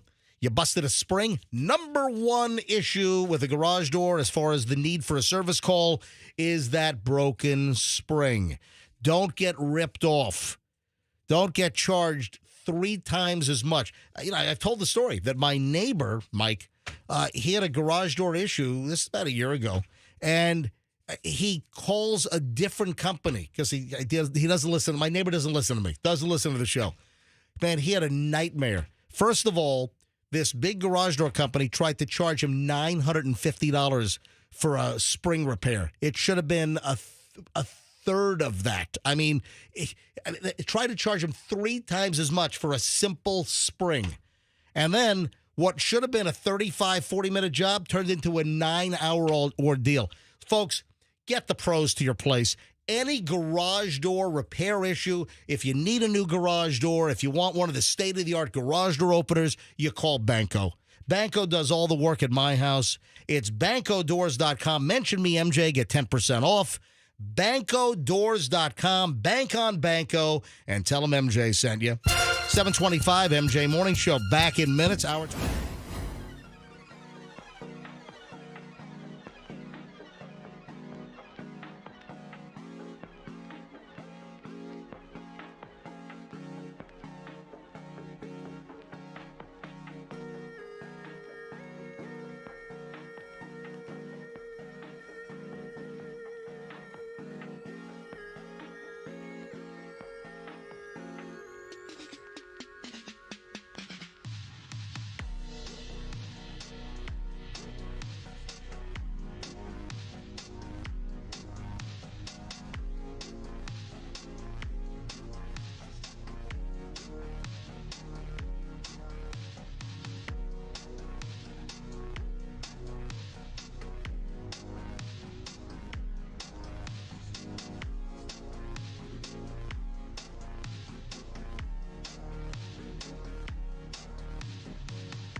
It is 7:29. It is the MJ Morning Show. Over an hour and 20 minutes of nonstop MJ starts right flipping now. You never get less. You never get exactly an hour and 20 minutes. You always get more.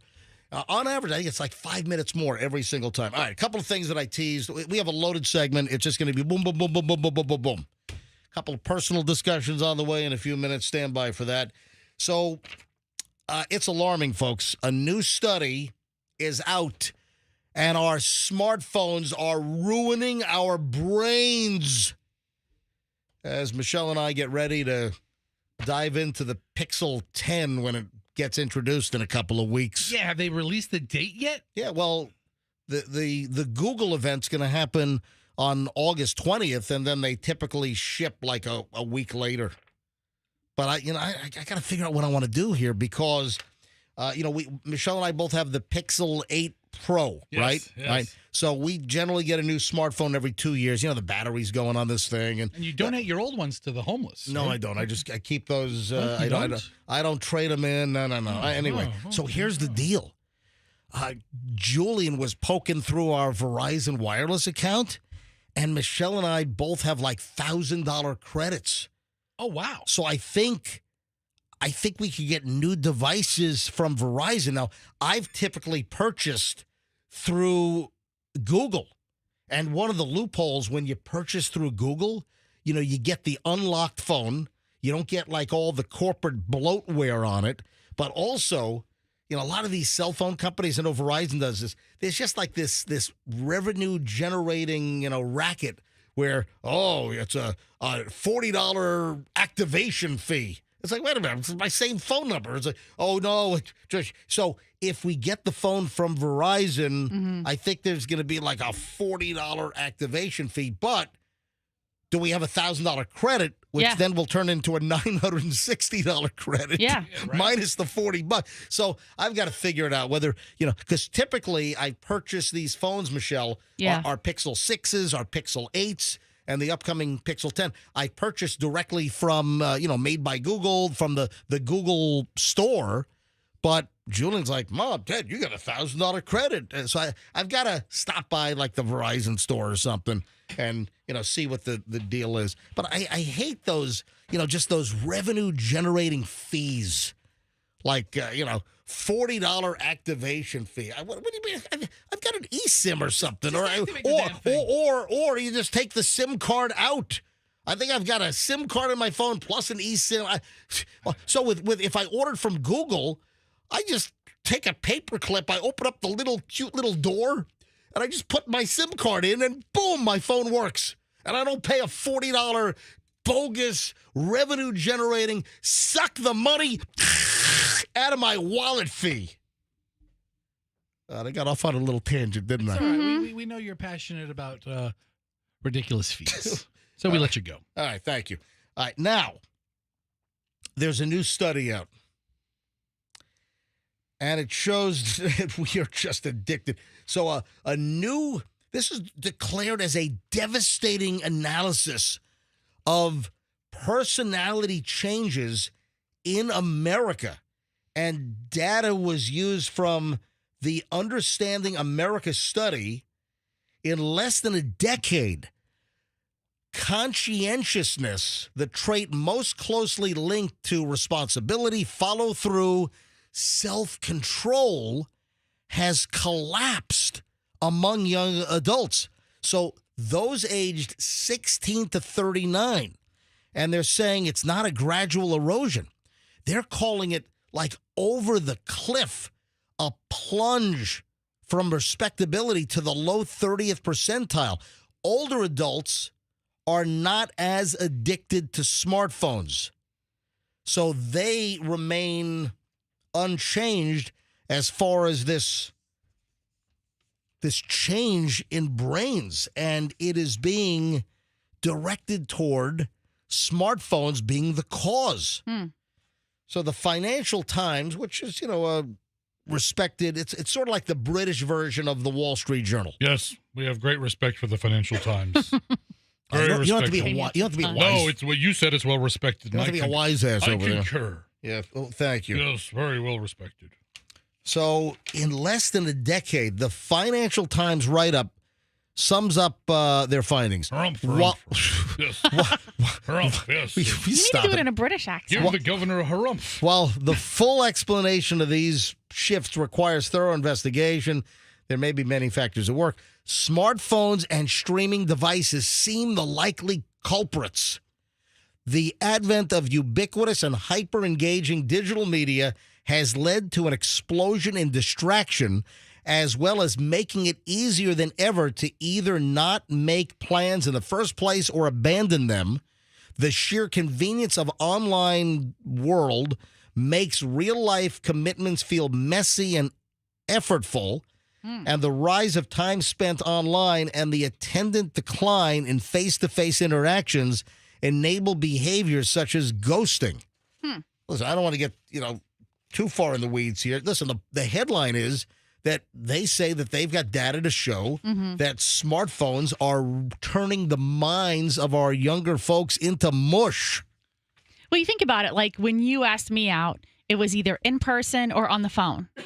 And you had to have an immediate response. You couldn't look at the invitation and then contemplate, like, do I really want to go out with this guy? Yeah, get back to or text him back hours later. Right. It wasn't around. And that alone leaves a message or sends a message, right? Like whether if you immediately respond or you don't. So, nowadays kids, I think text like, hey, do you want to get together for coffee? And then you think about it. But also, we've also talked about the fact that they're texting and people don't want to have conversations anymore and have interpersonal human conversations, like talk to each other, speak to each other, that it's all, LMK, BRB, it's all like texting crap, Yeah. All right, moving along. Yeah. Do you have a toy gold mine in your house? Is this like Teddy Ruxpin or something like that? Hang on. Michelle is clinging on to her childhood toys. Michelle, in storage, is there a chance you have this? Because it's worth a pretty little penny. What years? This is 90s. No, So I Michelle wouldn't have it. No, She's a grown-ass woman in the 90s. Yeah. Oh, that's right. The kids weren't born yet. Yeah. Oh, all right. What are you saying? All right, I'm sorry. Because you have, I think do you have a dollhouse? I do. Yeah, what dollhouse do you have put away in storage? The 3-story Barbie doll house that had the string where you pulled the elevator up and down. Okay, so that was the Mattel Barbie house. Is that the Malibu Dream House? I think it might be. I mean, how many houses did Barbie have? No, it's the Malibu Nightmare House. I mean, it's a wildfire burns it down. The Malibu Slumlord, the Barbie Slumlord house. All right, so here's the deal. The latest little, house. Ken's doing meth on the porch. The Fisher-Price Dream Doll house is worth $80,000. What? No, I'm kidding. All right, it's no, there's this viral craze. For whatever reason. I remember this one. Look at it. It's like this old, Victorian looking, like a pink plastic porch and blue doors and the light blue roof with the spooky Amityville horror windows up on top. How much is it going for? I see a used one on eBay that's a lot, but not ridiculous. Here's the deal. They're going viral. So it's turning into a collector's item. And if it's complete, they're selling for hundreds of dollars online. Oh, this must not be complete. Yeah, see, that one's got vomit on it. Yep. No, I'm kidding. Fester's on eBay right now. Now, listen, I'm not making this up. Oh, look how it folds up. The Fisher-Price Dream Dollhouse, which they said every little girl had back in the 90s, that it's going viral. And people are snapping these things up, and some of them in really good condition are going for hundreds of dollars on eBay. You've had a crappy one, Fester. I must have, but you know what? It still looks pretty cool. I think I had the predecessor to that, which I still have. These days, it's the Fisher-Price fentanyl house. Yeah. It's that's the current iteration. And all right, so here's a complete one. Yeah. And it's going for $379, $380. There we go. See, here's one for nearly $400. Wow. So if you've got a complete Fisher-Price dream dollhouse, that might be a car payment. Yeah. Seriously, Tell you if what. you got this plastic hunk just collecting dust in the attic or in a box in the garage, sell this damn thing and make your car payment for next month. That's all I'm saying. You could tell Fisher Price really wasn't down with diversity back when they came out with this dream house. And I got the rudest. Look at this. Look at the family. I see it. I know. Oh Yeah. my God! I mean, look at his face. There is no adopted baby from Africa in that picture. Nothing. And they're all blonde. All blonde. Oh my all God. white. Now we got a couple of redheads. The dad. I think the dad's a ginger. Got a couple of gingers in there. Oh, and then look at Grandpa. He looks like a freaking child molester. He does. Look at this.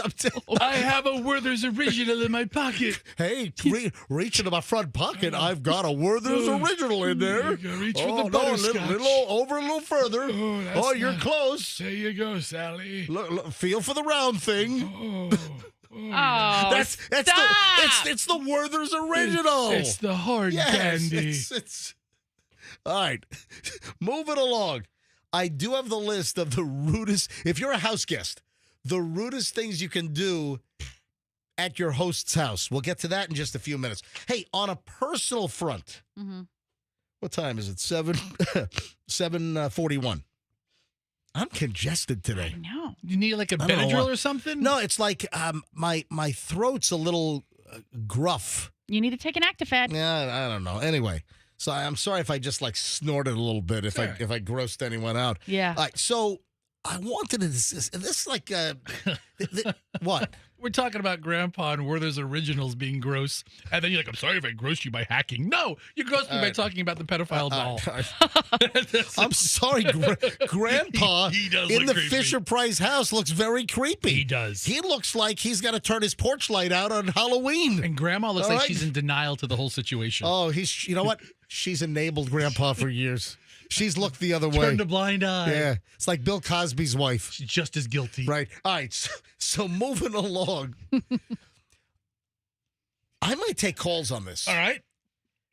Michelle, have you noticed our friend group has like shrunk to nothing?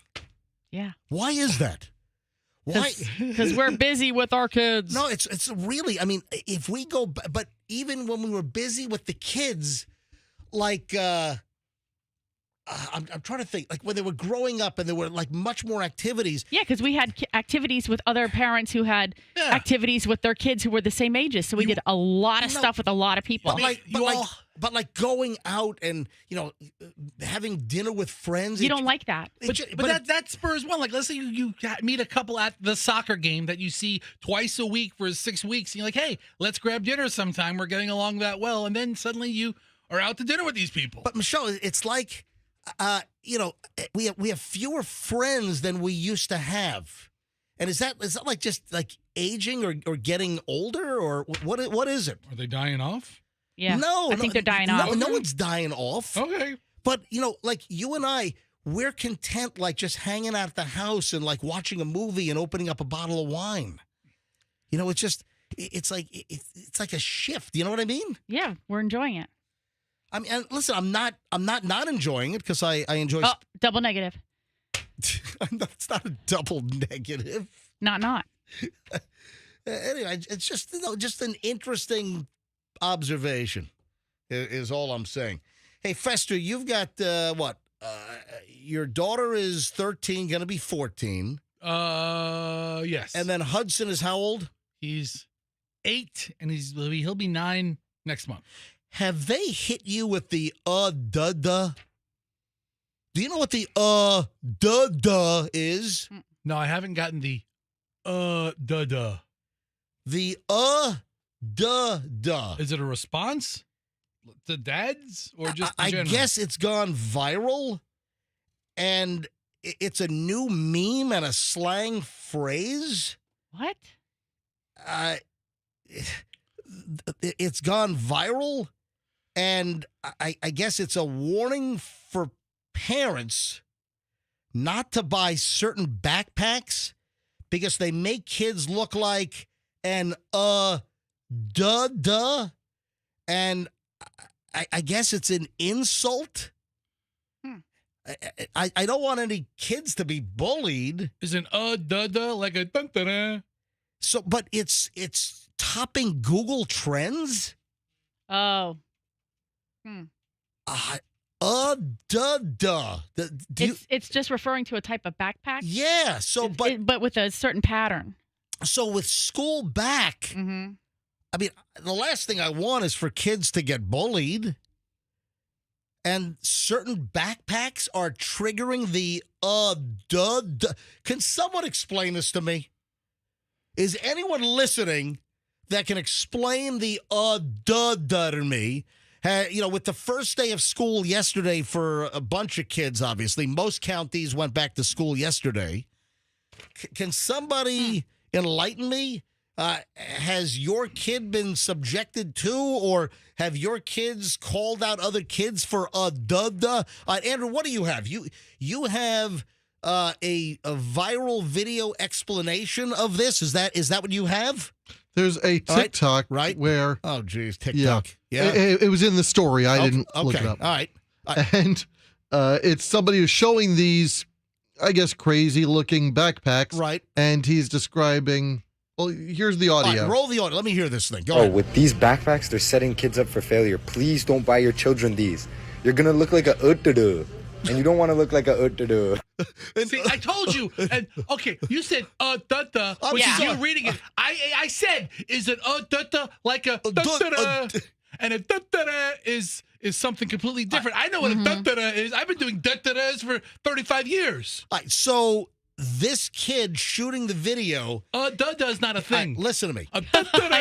That's the thing. The kid's His cadence is off. The kid's like in Target. Right. And he's showing, like, an example is a backpack, and it's like a black backpack, but it's got like spiked colored horns coming out of the, like, ice cream, like red, pink, blue, green, yellow ice cream cones coming out of the backpack. You look like a creature out of like Super Mario Brothers world or something, right? Andrew, can you roll that audio again? I wanted to pronounce it. Roll the audio one more time. Let me hear. With these backpacks, they're setting kids up for failure. Please don't buy your children these. You're going to look like a uttudu. And you don't want to look like a uttudu. Yeah, that's right. You don't want to look like But there are thousands of videos that are now permeating the landscape where now if you have a certain backpack and if it's deemed uncool or stupid looking, then you're an Okay, so backpacks should look away, right? That traditional JanSport, your backpack isn't the thing that should draw attention to you. Yeah. Right? And there's so many of these too hip for the room designers. With a lot of these stores have backpack. You ever go into the backpack aisle and say, who's going to buy this crap? Where does this end up? And it probably ends up, in some African nation after they can't sell it for 2 seasons. It's just awful looking backpacks. So the backpacks that have 3-dimensional geometric shapes or bumps or spikes or bright colors or galaxy prints, those are being declared okay. And you could be enabling your kid getting bullied or being made fun of as an I feel like those spiky backpacks were available when the kids were younger, and I was like, why would I buy that? That just looks like a recipe for disaster on so many fronts. It's... You know what would be great? A backpack with just syringes coming out of it. Oh, that'd probably be a popular kid. Yeah, exactly.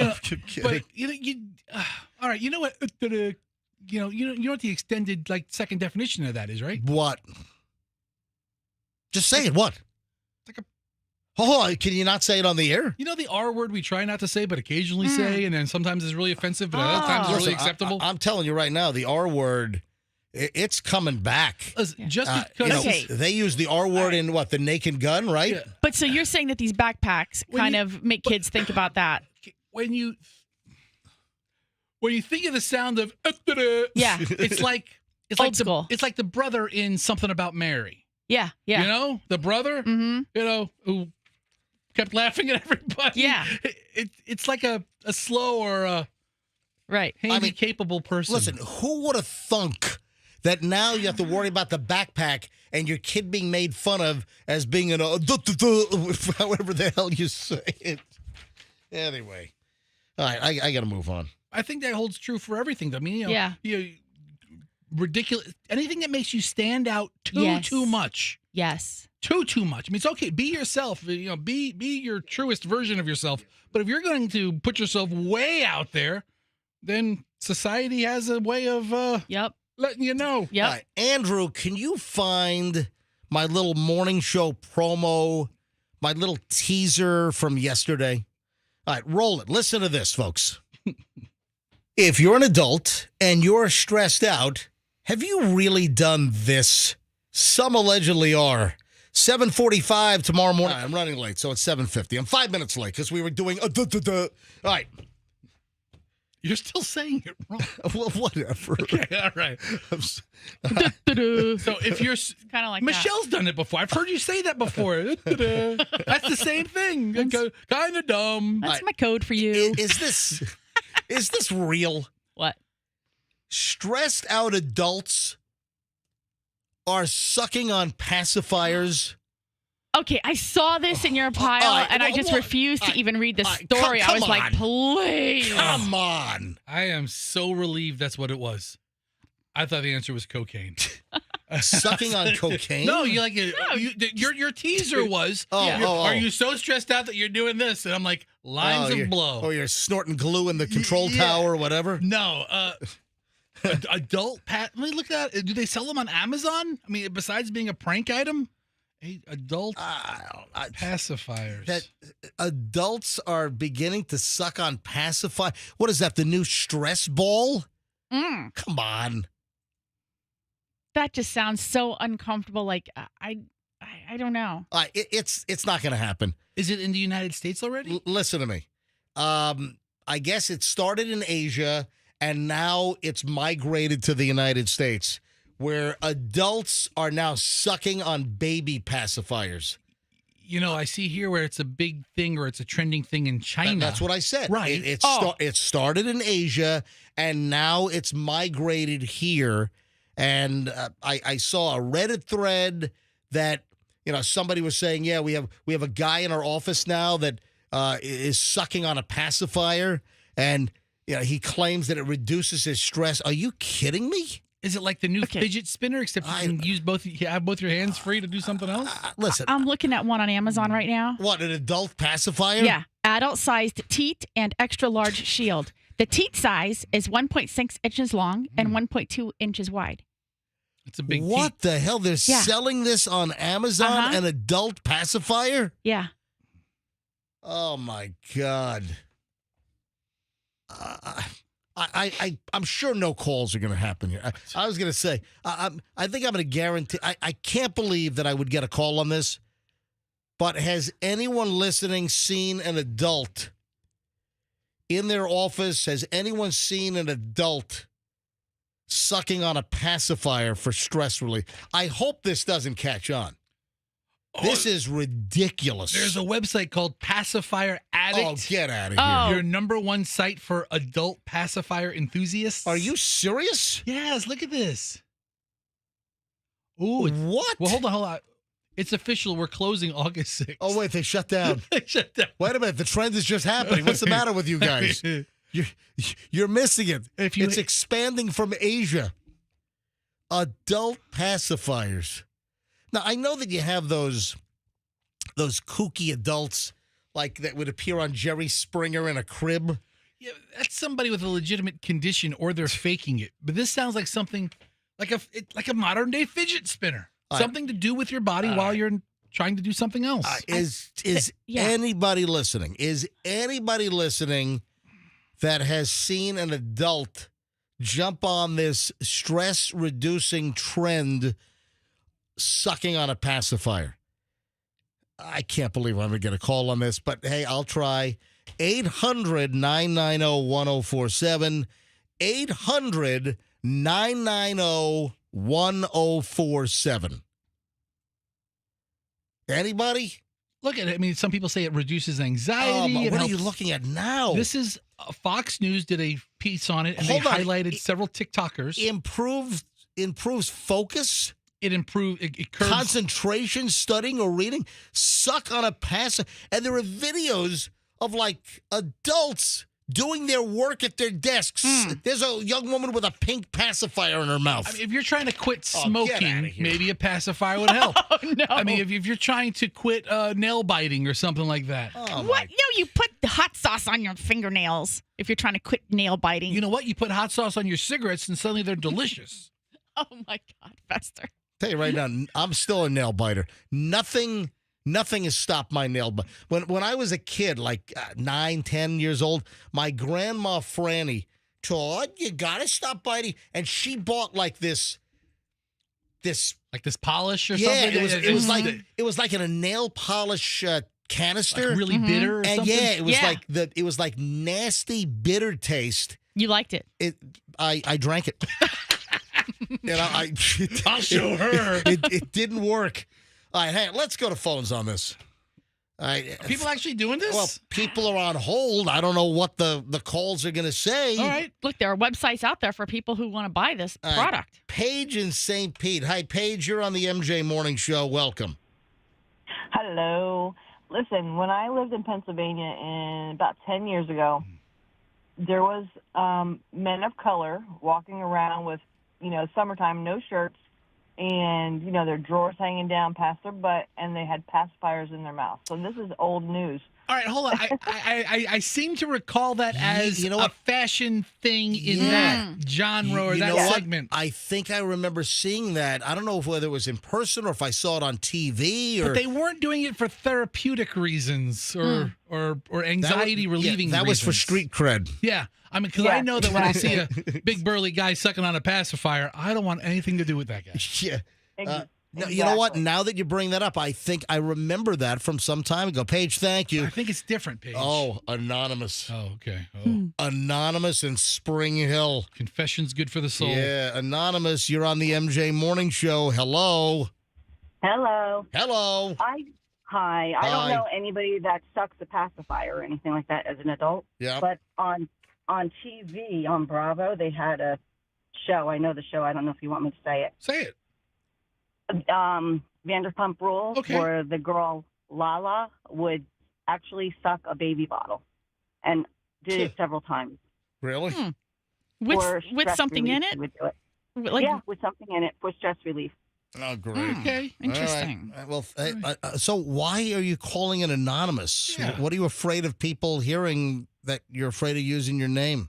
Nothing. I just don't like to say who I am. She doesn't want people to know she watches Vanderpump Rules. Come on, what's your name? Come on, what's your first name? Mary. Thank you, Mary. Mary, you can give a fake name. You can say, this is Rebecca in Spring Hill, something nobody knows. That might be a fake name. Mary might be a fake name. Mary, thanks. Have a great day. One more call on this. Joanne in Newport Richie. Joanne, MJ Morning Show, you're on. Hello. Hi, good morning, guys. Hey, what's up? Men and lady. I actually knew two people that used to wear them on necklaces, and they used to chew on pens in school, and their dentist said it was damaging their teeth, which, however, I think a pacifier might cause an overbite if you know what I mean? But to each his own. I thought it was creepy, and they're no longer my friends because it was weird walking around with people with pacifiers on their neck. But it's the thing. People actually do that, and it's very strange. The trend apparently is coming back, started in Asia, and now it's making its way to the United States. Adults, not a fashion trend or some kind of street deal, but sucking on pacifiers for stress release. Thank you, Joanne. I appreciate it. All right, let's talk cell phones in schools for just a minute. Michelle and I had a conversation on the way to work today, and I thought that it's worth repeating or, sharing our personal conversation that we had this morning in the car.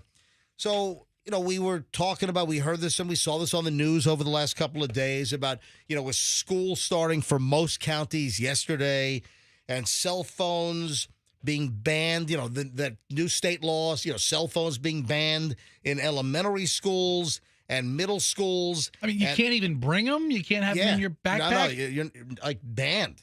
So cell phones banned in elementary and middle schools here in Florida. And in high school, you've got restrictions. But then, Michelle, you brought up our kids and cell phones, and that this is, when we did our little stint up in New York and the kids were going to school up in New York.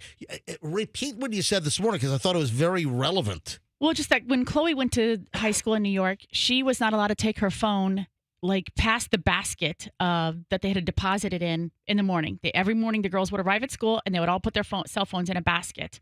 And then at the end of the day, they could puts the cell phone in the basket. Right. And it places the cell phone in. Put the freaking cell phone in the basket. That was like the head marm of the school every day. I think so. After she shook their hands. Precious. And then she had her package tucked between her legs in the basement with night vision goggles. I'm kidding. I'm kidding. And Julian as well. I think he also had to turn his phone, and I forget what his process was, but I asked him about it too, and he said, yeah, he never was allowed to have a phone either. And so Chloe got conditioned to not having a cell phone throughout the day and when she was focused on her schoolwork. And it was very interesting to me because then when she went to college, I wasn't really thinking anything about it. I just trusted she was a mature, responsible, 18-year-old going off to college. Yep. And she was calling me and telling me all about her classes one day. And then she was like, and Mom, everybody in the class is using their phone while the teacher is talking. And I'm like, what? And she's like, yeah. She's like, they all just take their phones out and the teacher will tell them, okay, it's time to begin. Everybody, please put your, personal devices away, your cell phones away. And she's like, and hardly anybody listens, even the ones who were, this is what she'd say, even the adults, which meant the people who were older than her. And I'm like, you're an adult too?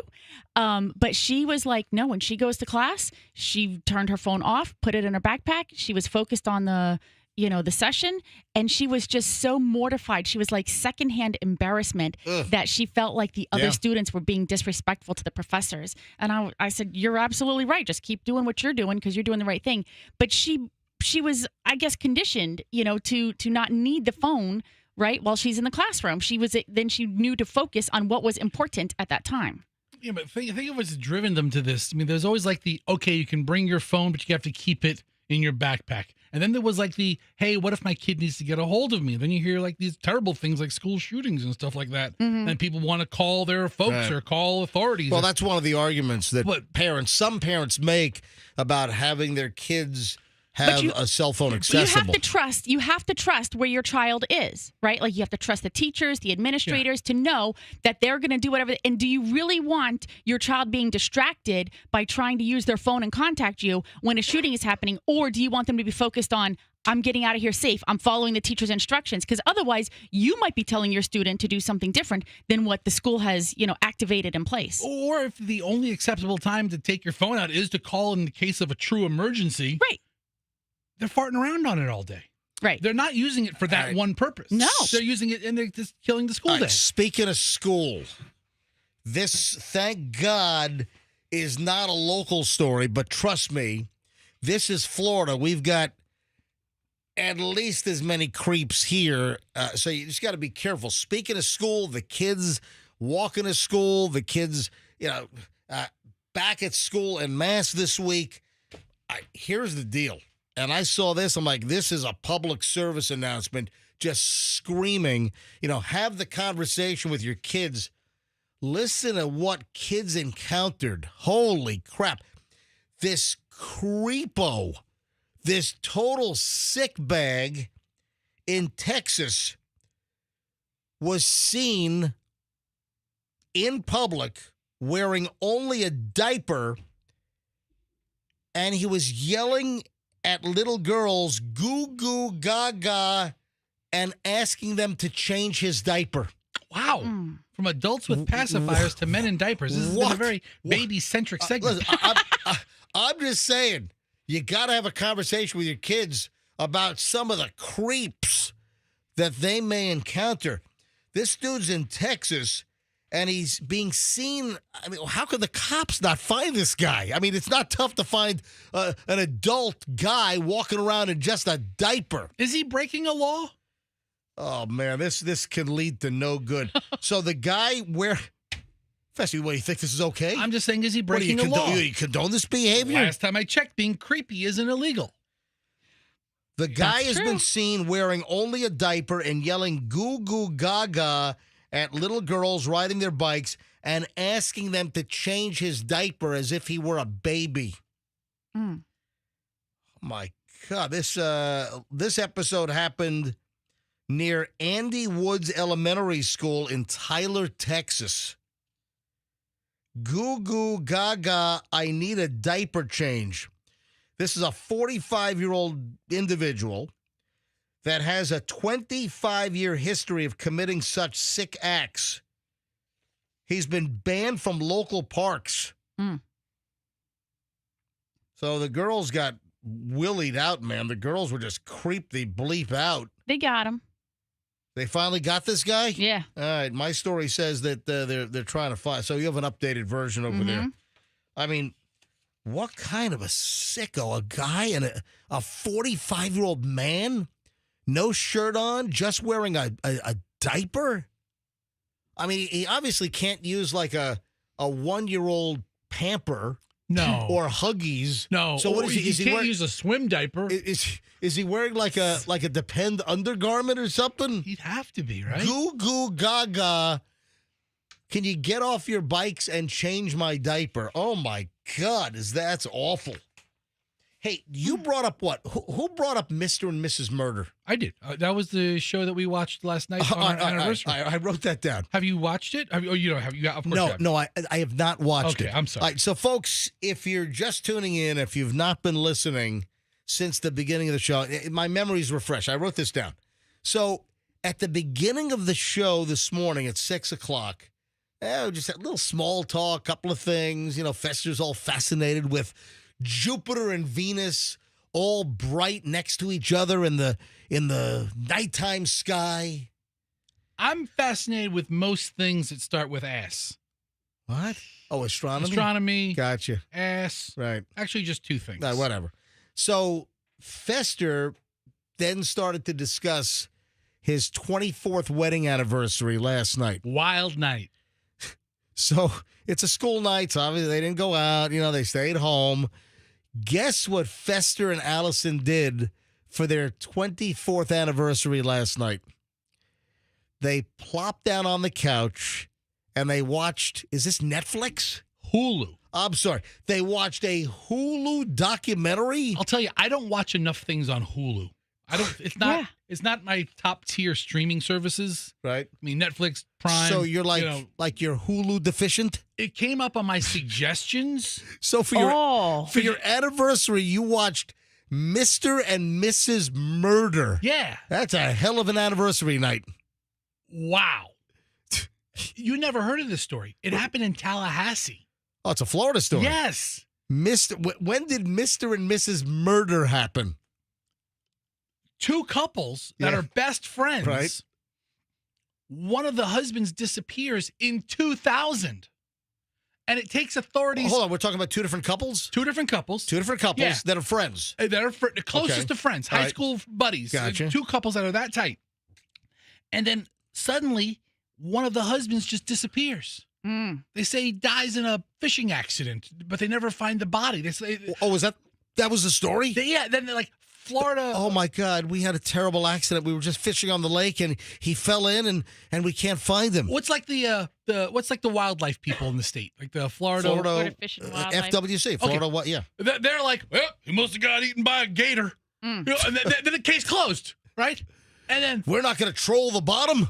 it takes Let's send in the divers. 16 Hell, years. I'll grab my Nitrox tank and my dive computer in BC. I'll go in. I'll start looking. They did all that stuff. No body was ever found.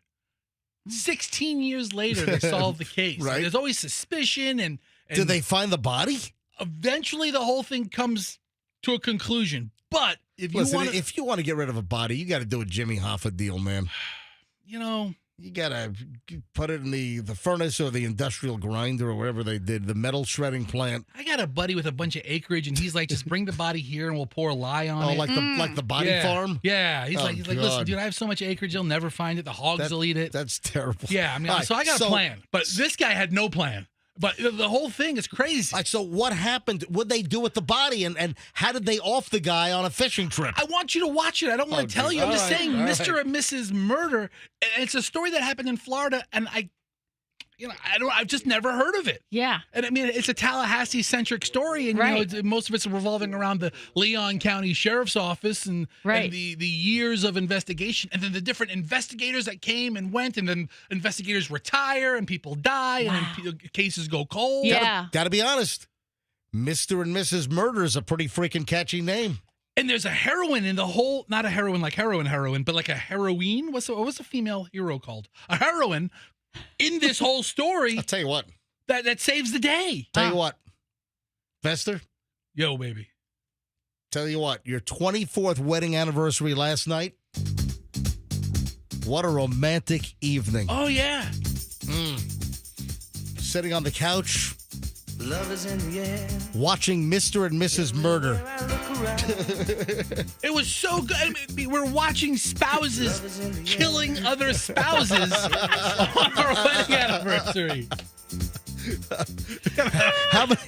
How many episodes is Mr. and Mrs. Murder? You know what? We started at like at 8:30, and they're like 45, 50-minute episodes, and there's 4 of them. You binge watch? You finish them? Yes, because it's like 11 o'clock. Hold on. Wait a minute. You started at 8? Yeah. So you guys finished up like what? Like midnight.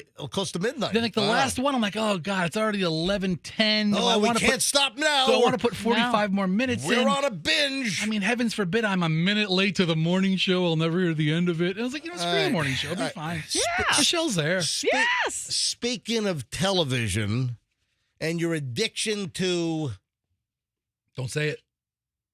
Big Brother. Oh, it's so good. All right, so it's so good. All right, what's going on with Jimmy Haggerty? Oh, Jimmy. There's some drama going on, right?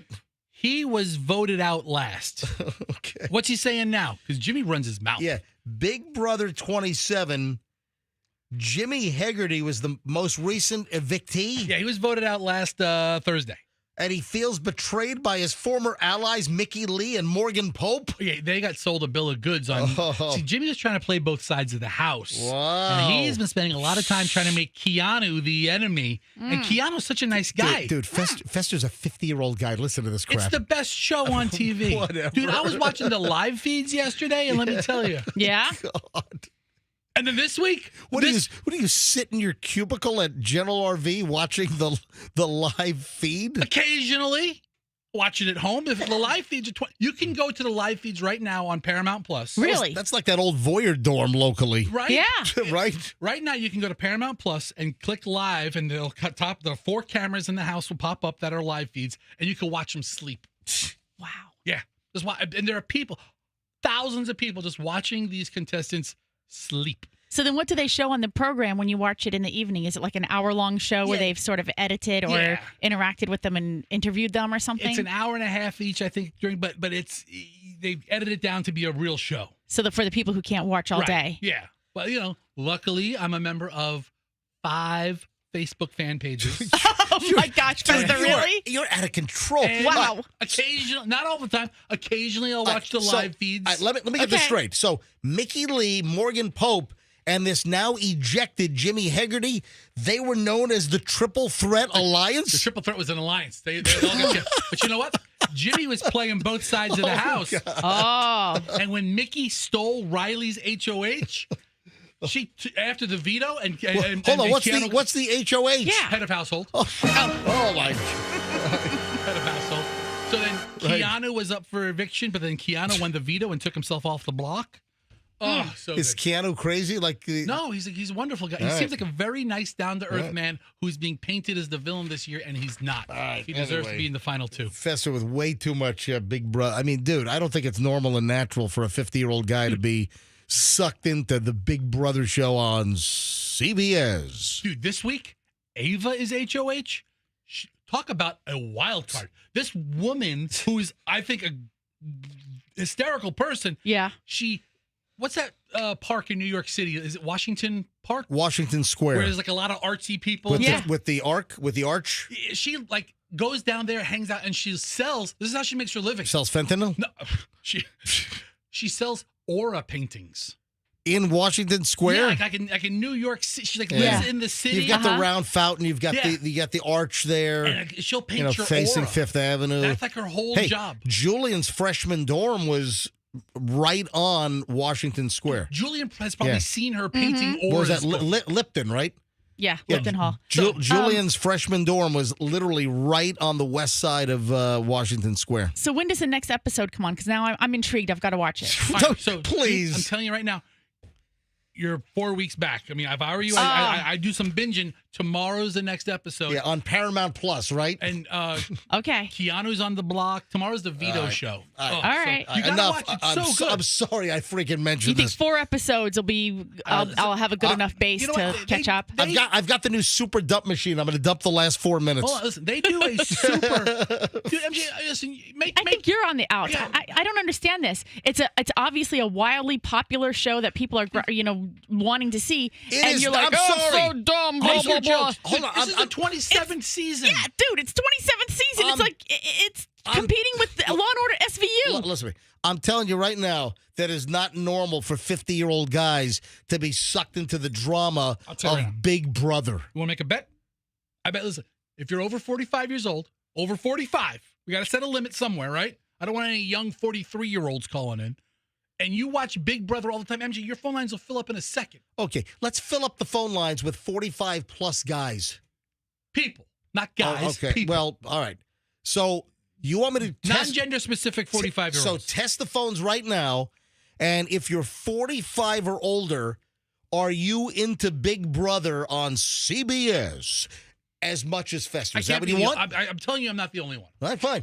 800-990-1047. This is a test. This is only a test. You got to watch it tomorrow night. 800... What is it, Sunday, Wednesday, Thursday? Is that it? Yeah, and Julie Chen Moonves is the host, who does a great job. Does her husband ever come by and touch the... No, but she went by Julie Chen up until all that went down, and now she's sure to drop his name 3 times a week on their network. Oh, really?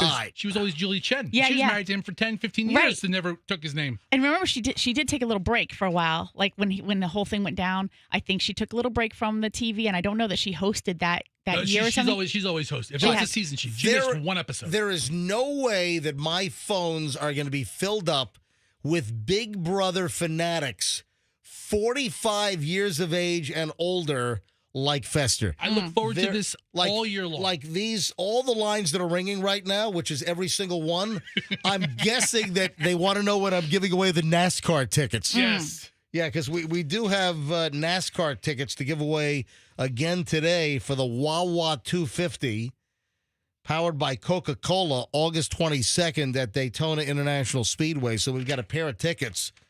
Every single line is ringing. Everyone. Every one. It is so good. This season, I thought was good. It's a great season. Let me do a demographic and a viability check here. Kim is in Port Richey. Kim, hi. You're on the MJ Morning Show. Good morning, everyone. Good morning, Kim. How old are you? I am 56.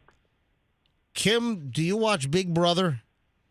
I do, and I have for quite some time. Yes. I think I've seen every season. I know. It's great. I love the social aspect to see how people get along with each other, the dynamics of it. It's just very intriguing to me. Oh, and the showmances. Oh, the showmances. Really? Oh, yeah. I don't know if I really like Riley and Catherine together. You know what? It's because of Riley's dumb tattoos. If he didn't have all the dumb tattoos, God, you'd feel differently I should have never gotten sucked into this. Kim, thank you. Let me grab Wayne in Winter Haven. Wayne, you're on the MJ Morning Show. Wayne, how old are you? 53. Wayne is 53. And Wayne, do you watch Big Brother? Oh, me and my wife watch every episode. We watched from season 1. Yeah, it's so good. God, and really? Rachel's back in the house. Rachel's the season 13 winner, and she's a pistol. Is she spreading gonorrhea? I don't know. All right. Wait, that's a different show. Thanks for the call. Gonorrhea house. STD house. Bridget in Lakeland. Bridget, you're on the MJ. All right, Fessy, you proved your point. Bridget, hello. You're on the MJ Morning Show. How old are you, Bridget? Hi, MJ. I'm 54. All right, just snuck into that 25 to 54. Thank you very much. All right, so Bridget, are you a Big Brother fan? Oh, absolutely. I've been watching Big Brother since season 2, and I actually watched the live feeds, and I was one on the team that would actually watch all the cameras and do all the typing for all the cameras for several hours and listen to all the conversation. Yes. Yeah. Bridget, I know my wife is here, so hopefully I don't get in trouble, but your accent's making me hot. Yes, I know. I've talked to you before. I'm from Belgium. I get the best chocolate in the world. That's there you yeah, go. Sweet as Belgian chocolate. All right, thank you, Bridget. You know, I thought I recognized that voice. Bridget the Belgian. Oh, yeah. She's tingly. All right. You're terrible. Shane in St. Pete. Shane, you're on the MJ Morning Show. Hi, Shane. Hey, good morning, guys. Shane, how old are you? I'm 46. Do you watch Big Brother, Shane? Oh, my God, I don't miss an episode. Son of a... Yeah, every week. It's I the watch best the live thing. feeds on Paramount Plus, sometimes on Pluto TV. Yeah. I do it all. Dude, it's the best show on TV right now. Oh, it's the greatest.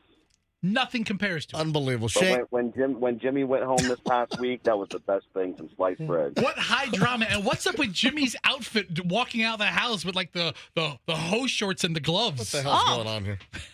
I don't know. That was...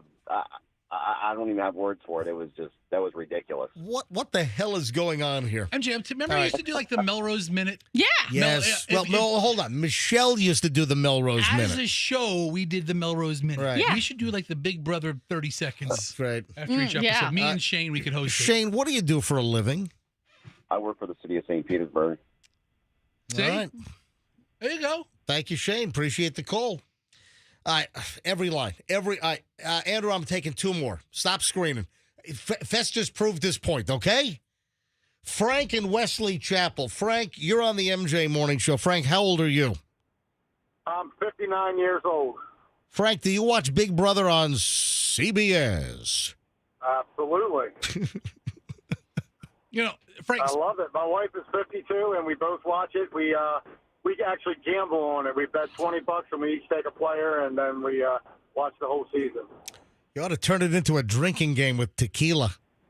Yeah, there you go. All right, Frank, thank you. All right, last call. Patricia in LOL, Land O'Lakes. Patricia, MJ Morning Show. How old are you, Pat? I'm 70. See? And do you watch, look at this, from 46 to now 70 is the oldest call.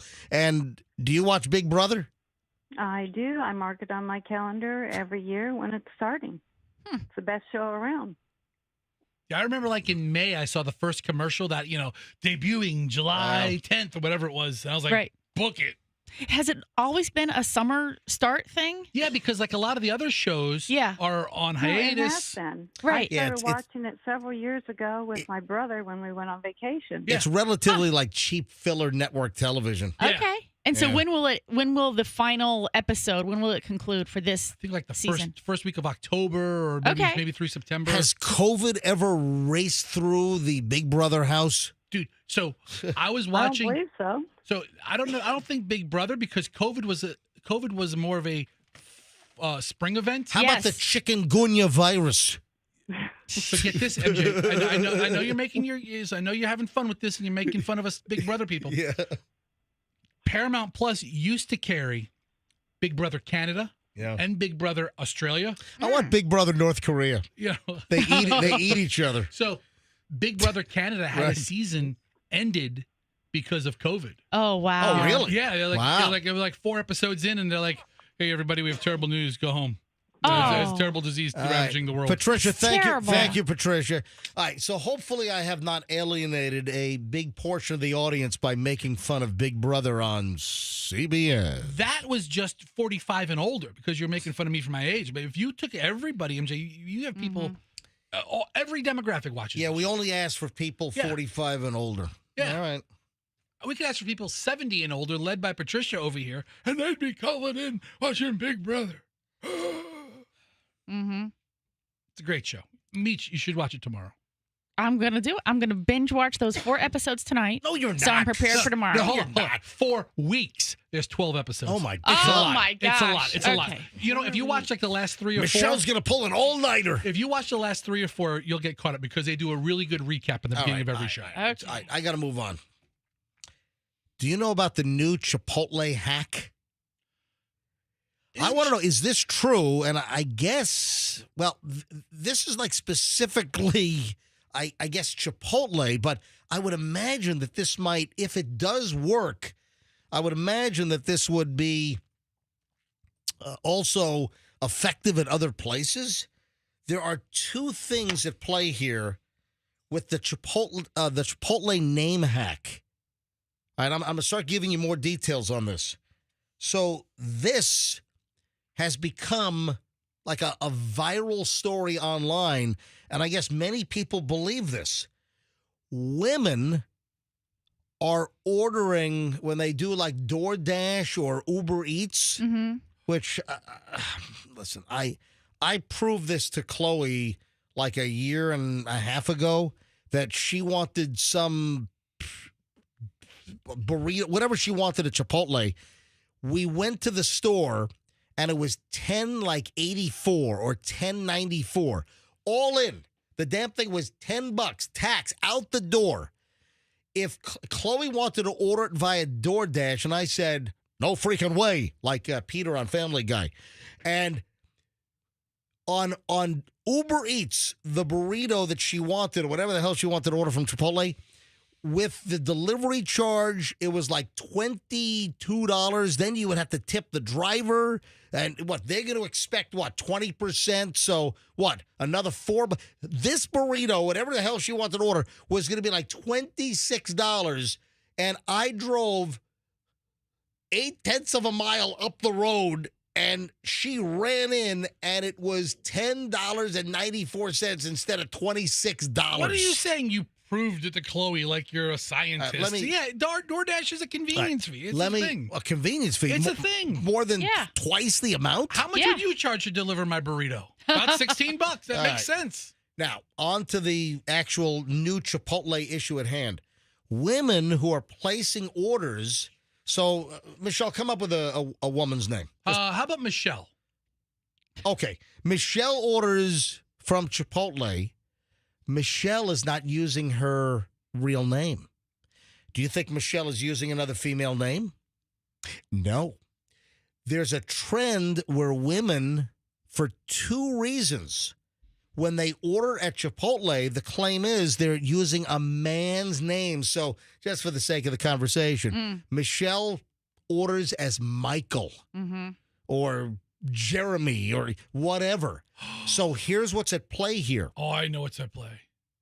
Okay, well, there are 2 issues. So what do you think it is? There are 2 different things that are being claimed here about women using a man's name when ordering from Chipotle and having it delivered. Chipotle. Number 1, what is it? Their food has like a discretion factor.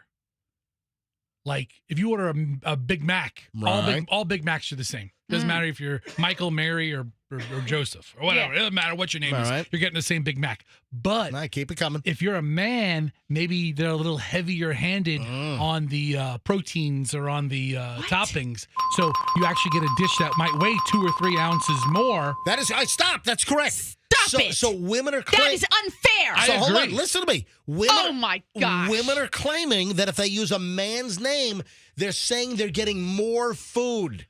That when the order comes across and if it's for Michelle, it's a woman, she's dainty, she doesn't need as much, so the portion is less.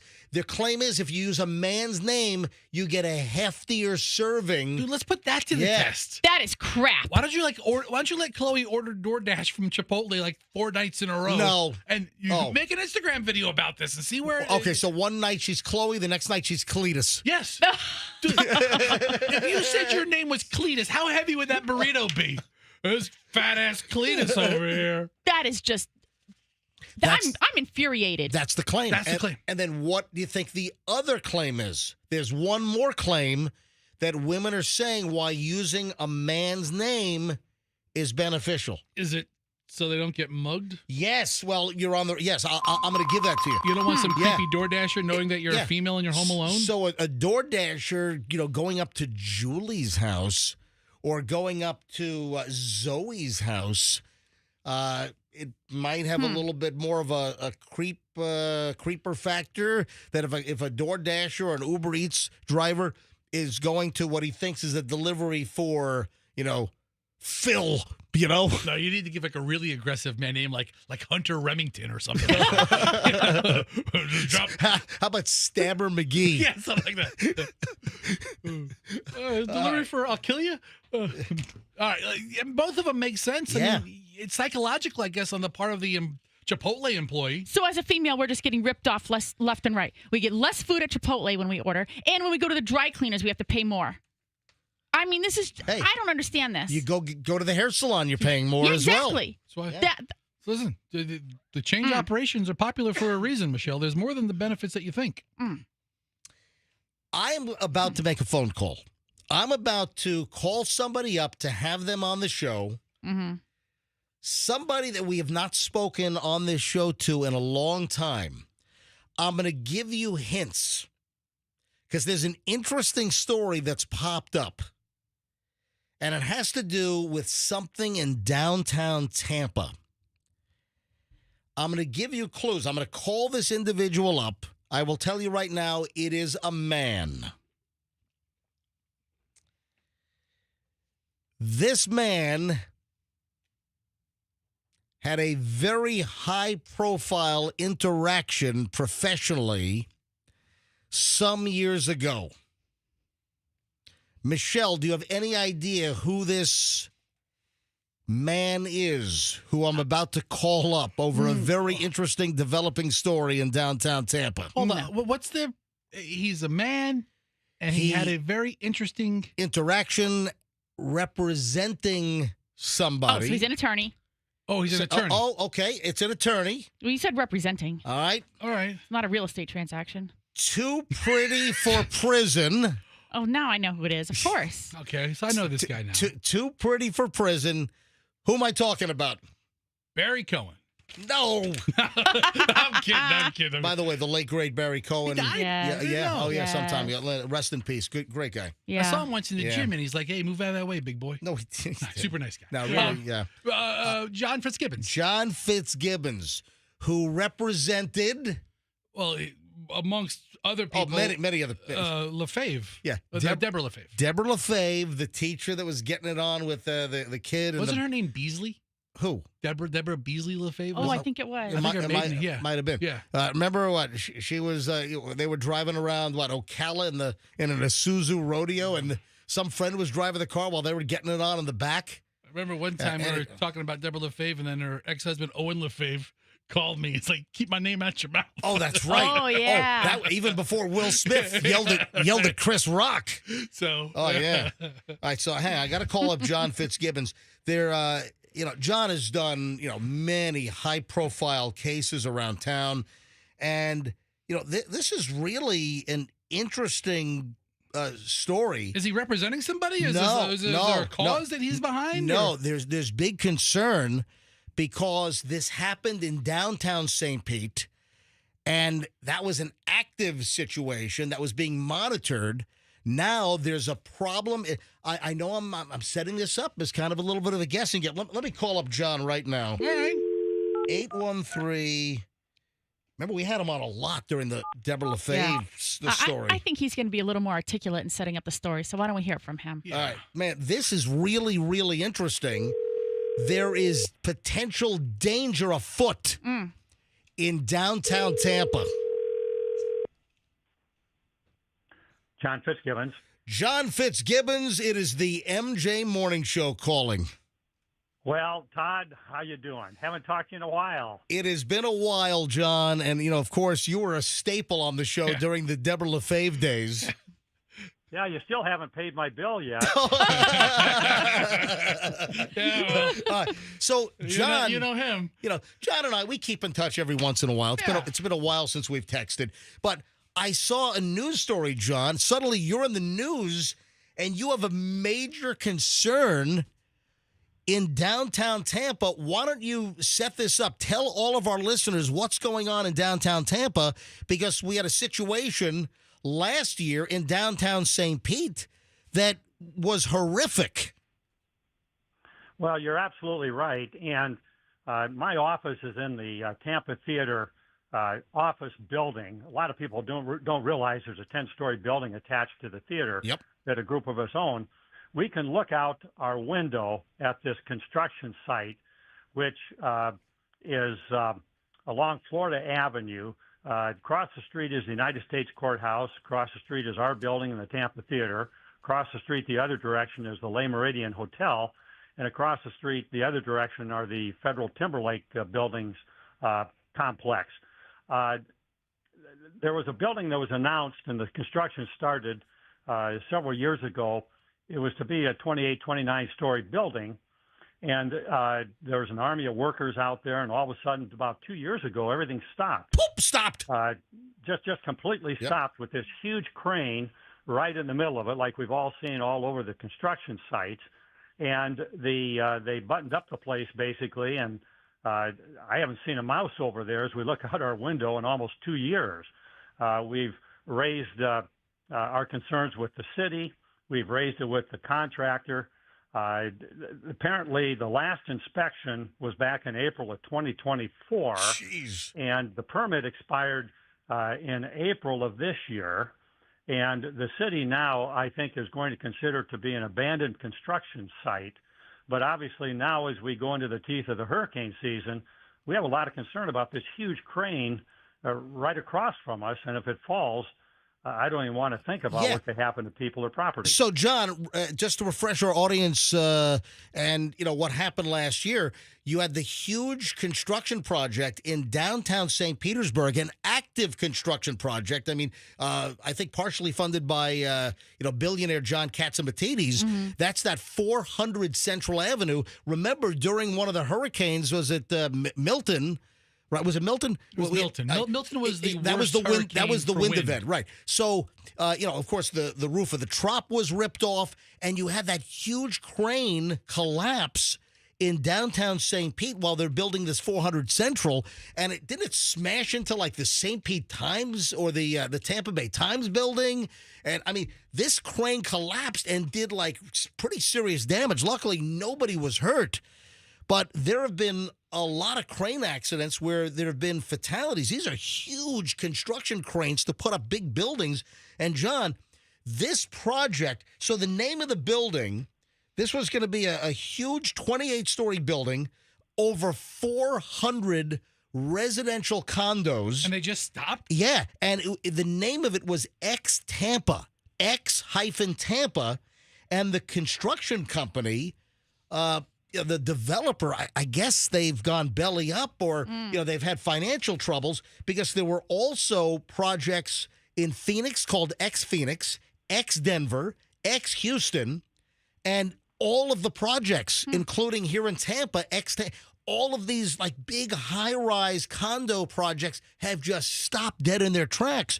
Now, John, the construction company hired Cast Construction, so they own the crane. Why doesn't this Cast Construction take the crane down? It seems like a valuable asset, right? Yeah. It may be worth several $100,000. I don't know how much is a crane worth. We've asked the same questions, and Cast Construction is a humongous company. They built some big buildings all over the place. They're big time. And right now, we don't even know exactly who owns the crane. Does Cast Construction own it? Does the X company own it? And X is being sued all over the country by different contractors. In fact, Cast, we understand, I think in January this year, filed a court action to foreclose on their construction lien. Wow. Now, I think they're trying to negotiate the financing and everything, but here's a crane that we don't even know anything about insurance. We don't know who owns it. We don't know about inspections. So the concern is we're in the middle of hurricane season. Things are heating up now in the Atlantic, coming off of Africa. And here we have a crane that has not been inspected in a while. And hurricane season's coming. Hopefully it's a quiet year for us, but what if it's not? Is this crane going to collapse if it's not properly secured? If the building project has stopped, take this freaking crane down. Well, the city has told us that when there's a weather event, then, this is pretty simple, but basically they pull a pin and then they put the crane in something called a weather vane mode. Oh, a swing so mode. And it'll swing with the wind. I don't know if it goes all over the place or what it does. I don't know what sounds worse, having it locked out or swinging around all haphazardly. Wasn't the St. Pete? And who's it going to hit if it collapses? We don't know anything about that. And we understand from the city that they sent some sort of notice last week requiring some answer later this week from CAST that they may consider it to be an abandoned construction site. Because you look at the place, it's infested with weeds. Oh, my God. You look down at it, and again, there's all this rebar just sticking up in the air as they were moving up stories. Sounds like an ocean nightmare zone. You know, John, I think let's just go in and let's just sell the crane for scrap metal. Let's go. Yeah. Well, I'm sure those things are valuable, and I don't know what the costs are of dismantling it. I'm sure all of this, there are economic reasons. But again, we don't know any of this. All we do is look out on this thing. And last year during one of the storms, I'd come down to the building, and there were some people leaving because they were scared last year that this thing might collapse. Oh, wow. And, wow. We don't want that to happen. We don't want anybody hurt, and we don't want any property damage. But right. Would it fall on the historic theater? Who knows if it fell? Who knows where it would collapse? Yeah. Well, see, our building was built at the same time as the theater in 1926, and we're connected to the theater, and they're our partners in the building. We share a lot of common items with them. So it would be just irreplaceable if it hit the building. I mean, again, it would be horrible if it hit the Le Méridien Hotel or the Federal Courthouse. And that crane that went down in St. Pete, they may have been different kinds of cranes, but I don't know. To me, a crane's a crane. Yeah. And that building now where the St. Pete Times was and a big law firm was in there, they had to move out, and now I saw something that they're going to demolish the building. Oh, yeah. John, do me a favor. Keep us up to speed. Let us know what's going on because it's a danger potentially in downtown Tampa. John, it's always great to have you on, my friend. Okay, great talking to everybody. You have a good day, Todd. All right, John. Bye-bye. John Fitzgibbons, well-known local attorney. He was the attorney that represented Deborah LaFave back in the day. Too pretty for prison. I think he used the same argument for you.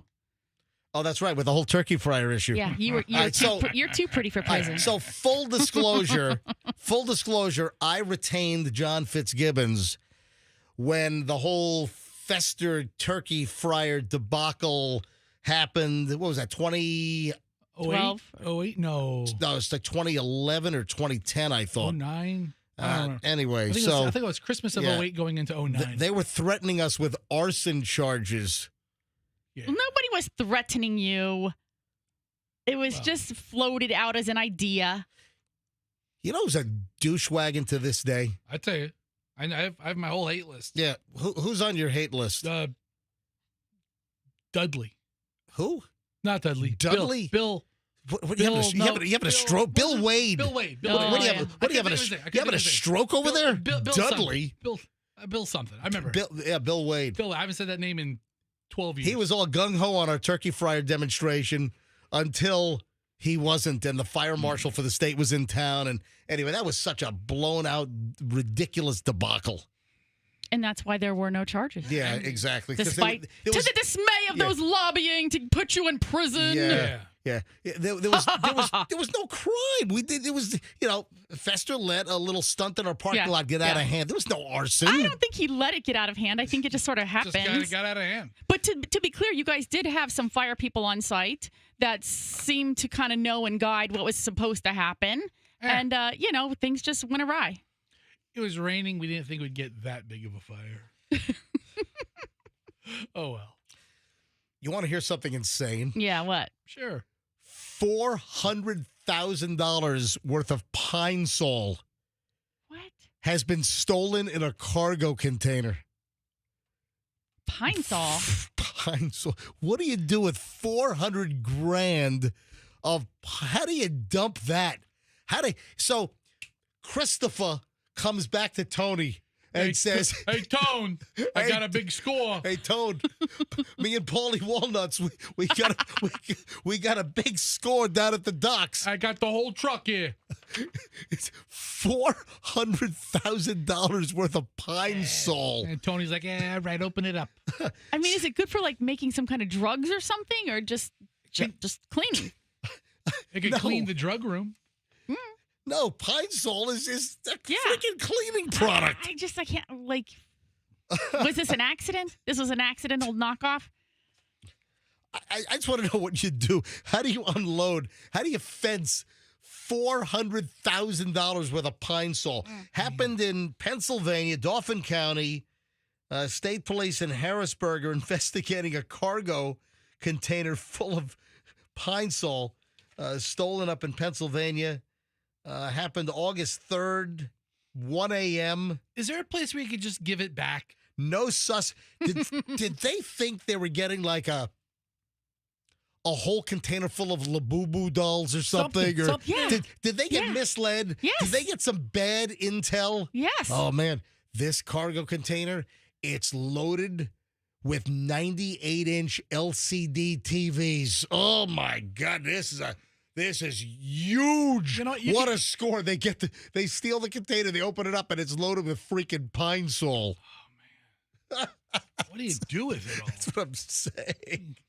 Can't you just drop it off like at a Kroger distribution center or something and just say, "Hey, our bad guys"? Dollar General. Something. Yeah. No suspect's been identified by state police. It's listed as an unknown actor. A person allegedly stole a tractor trailer with the cargo container on it. Was a 2014 white Freightliner. In addition to $400,000 worth of pine sol, the cargo container itself is listed at $2,000. That cargo, it's got to be worth more. The cargo container is only $2,000? The actual container itself. Come on, it's got to be more than $2,000 for the container. It's probably just worth the scrap. I mean, it's really, it's just a device. Hey, it's like a milk crate. Like a milk crate's worth like 10 cents. Have you seen those people that are buying shipping containers and making houses out of them? Yeah. Michelle, we ought to do that. I think so. That sounds like a great idea. We ought to simplify our lives. I've been thinking about this. I've been thinking about, just dumping this radio job. I've had a great career. You can't keep the radio job and still simplify your life? I put a couple of bucks away.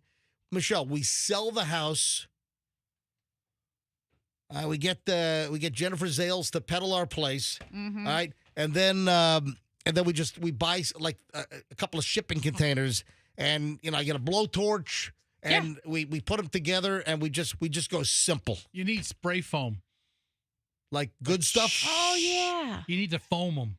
Why? So it's they insulation. Oh, it's also sound. Yeah, so they don't sound like. Hey, Michelle. Well, it keeps. Come watch Big Brother with me. Keeps the heat in. Hey, Michelle, you ready for some sexy time? Stop. Dude, and against that metal wall, it's just like. Buster. Anyway. No, but really, the whole shipping container thing, that's a big deal these days. People making houses out of these shipping containers. So there's like a. Guess what? You don't have to worry about freaking termites. I've seen a couple of people that have taken like 6 shipping containers and have like created like mansions or something where like you have like 2 of them and then like you live on the top floor and you have like a whole driveway underneath. Yeah. It's a whole deal. Yeah. Stack them up. Get all your supplies for like $8,000 plus foam. I've never had a slice of the pie. What is that? I've never had a slice of the pie. I have heard that the pie had a record-breaking summer, and I have never had a slice of the pie. Do you know what I'm talking about? No idea. It's like my wife and lemon meringue. No. She never had lemon meringue before. So I was very surprised. Pie is indicative of what? Pie. Well, it could be a pizza. It could be an actual pastry dessert, which I find Nope. fantastic. Nope. It could be that number. Nope. It could mean something else, which is probably inappropriate to talk about on the radio. Stop. I mean, you're asking Come me. on, pie. I'm on my fourth guess, and you're not Pie- giving me any clues. Pie. When am I going to get to the perverted one? All right. All right. PIE, does that give you... the airport? Yes. Okay, nobody calls the airport a slice of the pie. Yeah. When I walk up to somebody and say, "Hey, I like a slice of the pie," it's a soft pass. I saw that PIE had a record number of passengers in July. 320,746 passengers. You're telling me there's that many Allegiant freaking flights leaving PIE? They're all full. Every Allegiant flight is jammed full. What else flies out of PIE? It's Allegiant. I think there's a couple of Canadian airlines. I think SIDS. SIDS Airline. Isn't that? Is there really an airline called SIDS? No. Okay, I don't know. No. I remember my dad used to take flights out of PIE to like Biloxi.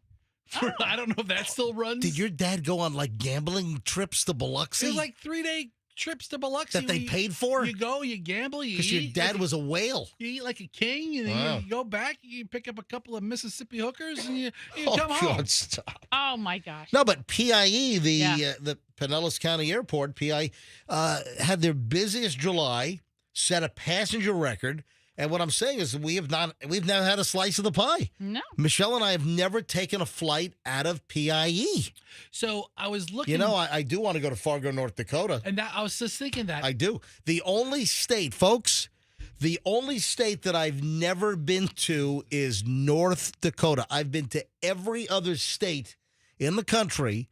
The only state is North Dakota. And at one point, Allegiant was flying like a nonstop from St. Petersburg, Clearwater to Fargo, North Dakota. Everything Allegiant flies is nonstop because they only have like two times a week that they go. Okay. They don't have a hub and spoke Allegiant?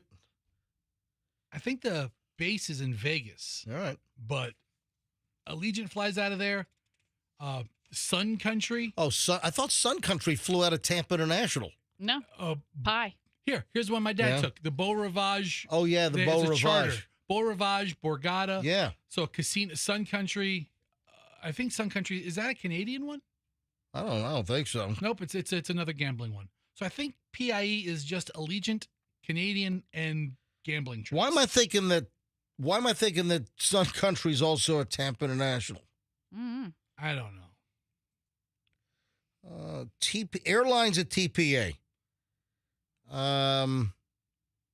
Air Canada. Hold on. Aeromexico, Air Canada, Alaska, American, Avelo, Avianca. Hey, Avianca, make sure you have enough fuel in your 707. Breeze.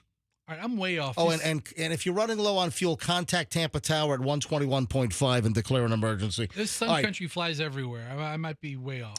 Breeze, British Airways, Cayman, Copa, Delta, Discover. Are we going to go down every airline? Edelweiss, Frontier, Havana Air, JetBlue, Porter, Southwest Spirit, Sun Country. Yeah, Sun Country's at TPA. I see the sign. So they also have some flights out of Pie. By the way, they still have that flight to Fargo, North Dakota, but it doesn't start until December. Yeah, it's a winter. It's a winter flight. Winter flight. Because the people from Fargo want to come to Florida. Oh. And then at the end of the trip, you have to fly home. Yeah. Let's say you live in Fargo, you come to Florida for 10 days. All right, Michelle, this winter, can we do just a nice weekend getaway to Fargo, North Dakota? It's going to be like a degree. Yeah. Your nipple's going to fall off. Yeah. It's so cold. Dude. I want frostbitten nipples. Maybe that's a fetish. Oh, my gosh. Why don't you fly to Minneapolis in the summer, then drive over? Take a nice trip when it's really beautiful up there. Oh, man. Hey, Elon Musk. Did you see what he just said? What did he say? Yeah, no thanks. Elon Musk just said that within 3 to 6 months, Tesla drivers can play video games while Tesla's self-driving mode will be introduced. Some new version of Tesla self-driving within 3 to 6 months. You get in your car, you program your destination, and you can just play video games. So you can play video games now Yeah. in your Tesla when it's in park. Great. Like when I go to Yeah. Supercharge, like I'll play Sudoku. Or they actually have like a driving game where you use the actual wheel as the driver. This is not what I want. I'm sorry. I don't want people playing freaking video games, even if you've got a self-driving Tesla. I just think that is completely negligent. What's the difference between playing with your phone in your hand or something? or You're playing not supposed to play with your phone. Oh. In fact, in Florida now, you're not even supposed to be driving holding your phone anymore. I'm not driving. The car is. All right, I see. So what happens? Your self-driving Tesla rear ends somebody. You get into an accident.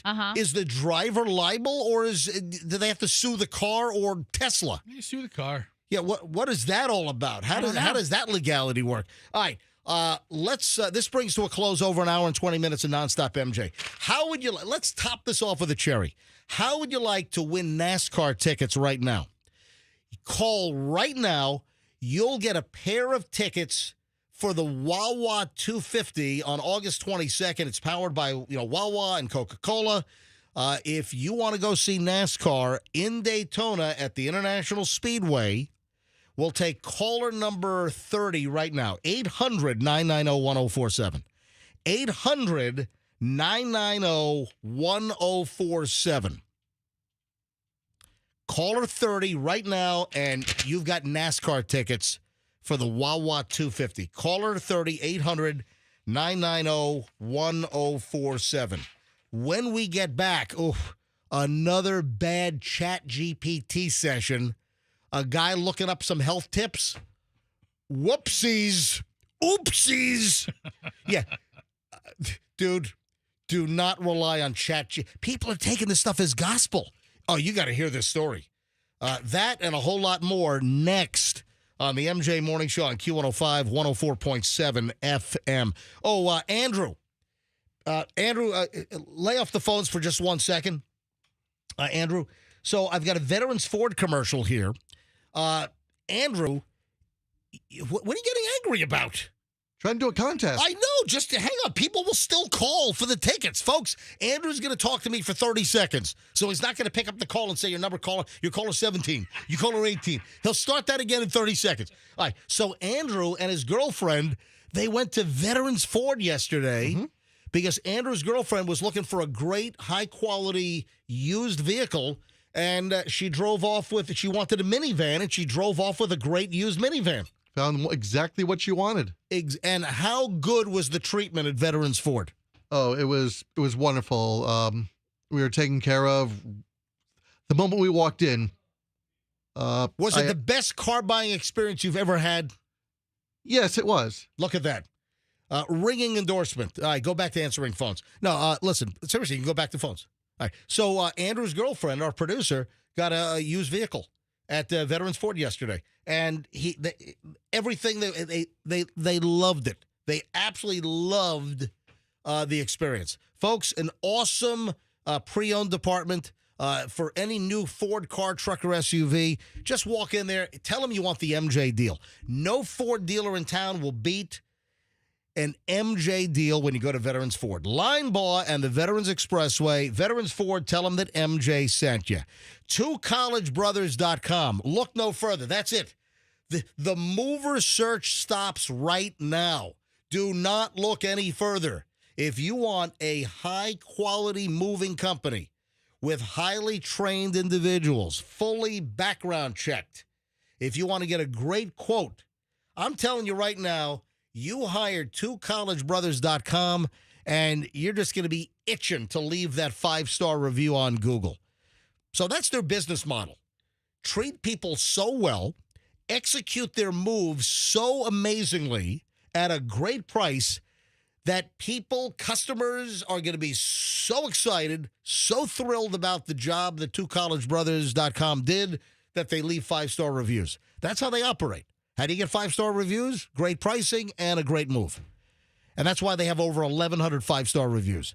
It's TwoCollegeBrothers.com, the smartest move you'll ever make. Mention me, MJ, and get free moving boxes. TwoCollegeBrothers.com. If you're in a slip and fall, if you're in a car wreck, Listen, it's misery out there, man. The traffic that's increased here in the Tampa Bay area over the last 5 years or so, it's out of control. And you know what else is out of control? The maniac, whack job drivers out there driving recklessly, driving on the interstates like they're playing a game of Frogger at 85 miles an hour. If you're hit by one of these turds on wheels, call the Kemp Law Group. Accident or fall, you call Kemp Law. They know the system. They know what you're dealing with on the other side with the insurance companies and their lawyers. They know how to navigate. Preserve evidence so your case is not hurt by, evidence that spoils. Listen, anything to do with a car wreck or a slip and fall, you want Kemp Law. KempLaw.com and tell them that MJ sent you. Traffic's on. Here's Shriner, MJ Morning Show, back in a minute. In Pinellas County, the accident...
We just blew the phones out with our NASCAR Daytona giveaway tickets.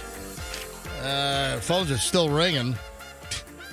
Will we be able to keep 800-990-1047? That saga continues. Holy crap. What a freaking nightmare this is turning out to be. Andrew just took a winner. Andrew, who won? Do you have a name for me? Who won the tickets to go see the Jennifer Hesse? Jennifer Hesse, from where does Jennifer Hesse prevail from? Where? Or I'm sorry, hail from? From Clearwater. So Jennifer from Clearwater, not prevail, she hailed. She just won Wawa 250 tickets powered by Coke, August 22nd. NASCAR at the Daytona International Speedway. Yeah, we got the tickets all week long. So we'll give away more tomorrow, Thursday, and Friday here on the MJ Morning Show. Hey, quickly, for those that haven't heard the story, I don't know if we've talked about it around this time, and you're like, what the hell is MJ talking about? Keeping 800-990-1047. I'm pulling out all the stops. So here's the deal. As you know, we're moving to a brand new studio, which is right down the hall. We're getting an all-new phone system, which is, voice over IP, and there's a whole new interface. For whatever reason, we're moving to a new phone provider, and our number, and we're trying to figure out how long Q105 has had this number. It's got to be over 30 years. It's a long, hey, when you used to call Tremonti Watts or whoever used to call when when you were a little kid and you were calling, the top 9 at 9. All right. Do you remember what number you called? It was the top 5 at 9. I'm sorry, the top 5 at 9. It was 990-7625. Right. So that was back in the olden days. And that's back when the whole area was just 813. The 800 number wouldn't have mattered. You just dialed 7 digits. Holy. Oh, really? Yeah, because 727 came about like in the early 90s. I mean, that was back during Tampa Bay's Q105. the old jingles. Tampa Bay's Q105. Q105. Tampa Bay's greatest hits. Q105. Oh, and this one. Mason Dixon. Q105. Yeah. Tampa Bay's greatest hits. Q105. The greatest hits. All summer long. Q105. All right, so back in the day, this phone number's been around forever, and with the move to the new studio, they can't find the requisite authorization information to port our number, to send our current number, 800-990-1047, to the new phone company. So I get sprung on me last week. Oh, yeah, we're moving to the new studio, and your new phone number is 844-411. I'm like, no, What? What? How's that Son possible? of a, no, it's not. I'm not, so I'm not rolling over on this. So I'm like calling every freaking connection. So I've got some big wigs at Frontier working on this, but it might actually be a Verizon issue where Verizon holds the number, and it's nuts. We used to be Verizon, then Frontier bought the local operations. Now it's going back to Verizon. They're buying it back. Who's the new phone company? It's like, I don't even know. Is it not Verizon? It's Or like it's Mint. Is it? I mean, it sounds like it. it's Mint Mobile with Ryan Reynolds or whatever his name is. And there's no better number We're using company? consumer cellular. We've got giant buttons the size of bases on an outfield on a little league field. Can we forward the number? See, we asked about that. You can, but then the cost per call forwarded or the cost per every call that's picked up or rings, it's apparently astronomical. You get So hundreds of calls a day. It's our freaking number. We get the bill. We get the bill every freaking month, but you're not going to believe this. The phone bill is under CBS Radio Tampa Bay. It never It changed. was never changed to Beasley Media Group. CBS sold the stations to Beasley in 2014. Can we call somebody at CBS? Are they still a radio company? No. Now CBS is out of the radio business. Who owns their They assets? sold. Well, it was Intercom. Now it's Odyssey. Son of a. Does Odyssey want to help us do a solid? No. I need a CBS special. I got a special problem right here. So CBS sold to Entercom, and they changed their name to Odyssey, and they have their name on the bill that we've been paying since 2014. No, it has nothing to do with Entercom and But Odyssey. CBS, No, it was that asset. old CBS. Yeah. CBS sold this Tampa cluster. It's a cluster. Back in 2014 to our current company, and this is a whole cluster of a situation that we might not be able to keep our phone number. So now I'm working other angles from outside of Tampa Bay that have high connections at Verizon. Who you calling, the FCC? No, I know people. So, anyway, calling Ryan Reynolds? There is no freaking way I'm going to allow us to lose 800-990-1047 as our phone number. Oh, what a Go to mess. some janky, crapified, dumpster-fired toilet bowl of a number beginning in 844. 411, blah, blah, blah, blah. Jeez. Is the last 4 digits at least 1047? They were afraid to tell me. And they told you like Like- Friday like as the- you're walking yeah. out, like They- just like well, it's no big deal. They thought we were going into the new studio last Friday. And by the way, you have a new phone number. I'm like, hell no. All right, so we're working on this now. It's not like it's a new phone number and it's a better number. Oh, the number sucks. It's a terrible number. It's a terrible number.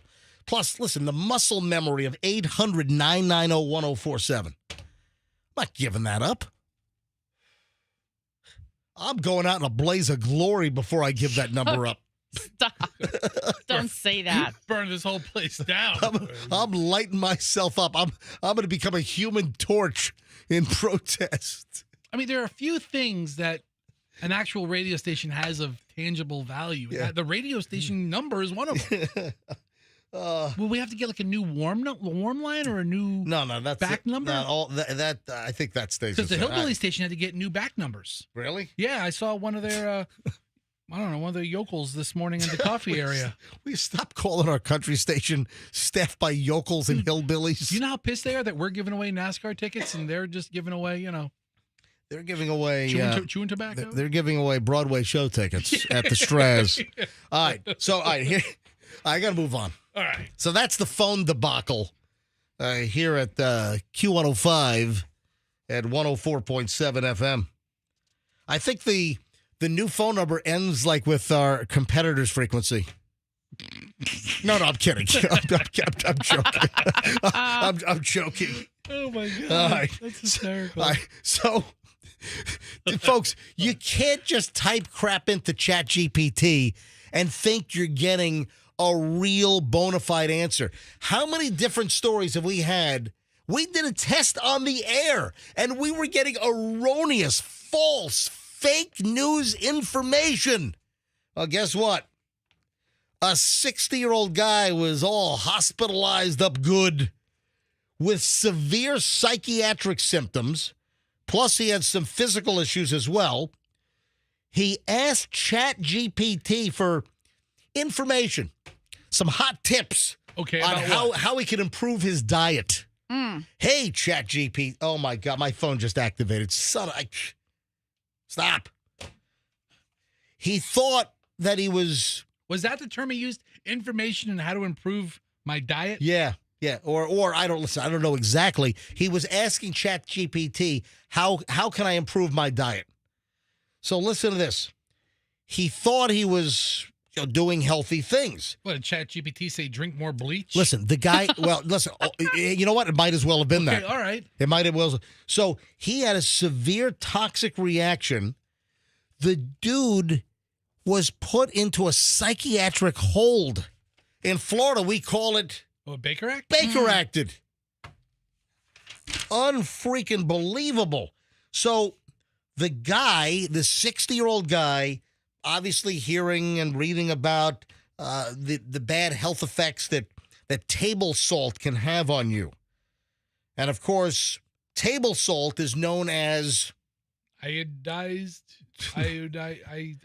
No. It's sodium chloride. Oh, okay. NaCl, sodium chloride, NaCl. Wait, you're supposed to have like pink salt or something? What you're talking about is iodized. It's, back in the day, they added iodine, which is a very important element, to have in your diet for, I think, thyroid health. Anyway, iodine is important. And years ago, I mean, like 100 years ago, whatever, they when people were not getting enough iodine, they're like, hey, what can we put iodine in that everybody eats? And that's why they started to add iodine to table salt. So this dude puts, how could I eat healthier, be healthier, puts it into ChatGPT, and he was told that it could be swapped with sodium bromide. Sodium bromide looks kind of similar to table salt, but it's totally different. Occasionally, sodium bromide is used in medications, but it's most commonly used as an industrial cleaning chemical. Ah. My God. So the guy eliminated salt or sodium chloride from his diet and replaced it with sodium bromide that he bought like on Amazon or something. He was admitted to the hospital after 3 months of the diet swap. He was concerned that his neighbor was poisoning him. He was having psychotic episodes, and he thought thank you, Chat GPT. I mean, it's a work in progress. Chat F you up is what it ought to be.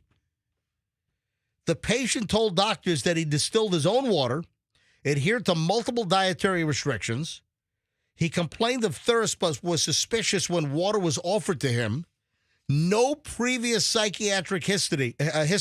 After 24 hours of hospitalization, he became increasingly paranoid, reported both auditory and visual hallucinations. The dude was starting to hear things and see things. Why does this guy just trust ChatGPT? He types in one prompt, gets one answer, and he's like, all right, I'm going with it.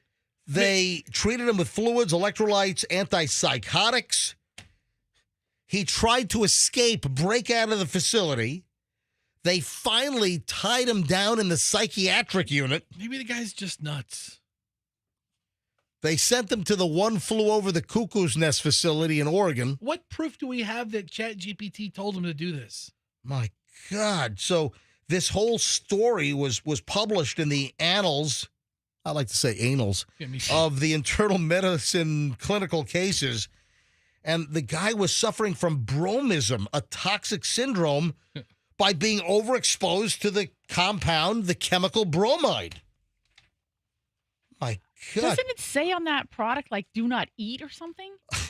I'm looking at bromide, right? And it's like used in various applications, including photography, water treatment, and pharmaceutical agents in veterinary care. Nothing about. But it's also like a cleaning chemical. That'd be like the water treatment part. Yeah, that's what it is. Okay, I mean, this guy's a total doofus. Yeah, this is crazy. Well, the moral of the story is you just can't follow what ChatGPT says.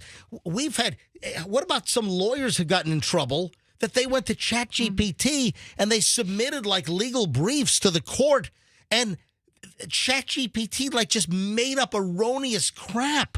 So there are lawyers that are in trouble. They're citing fake case law. Seriously, it's making crap up.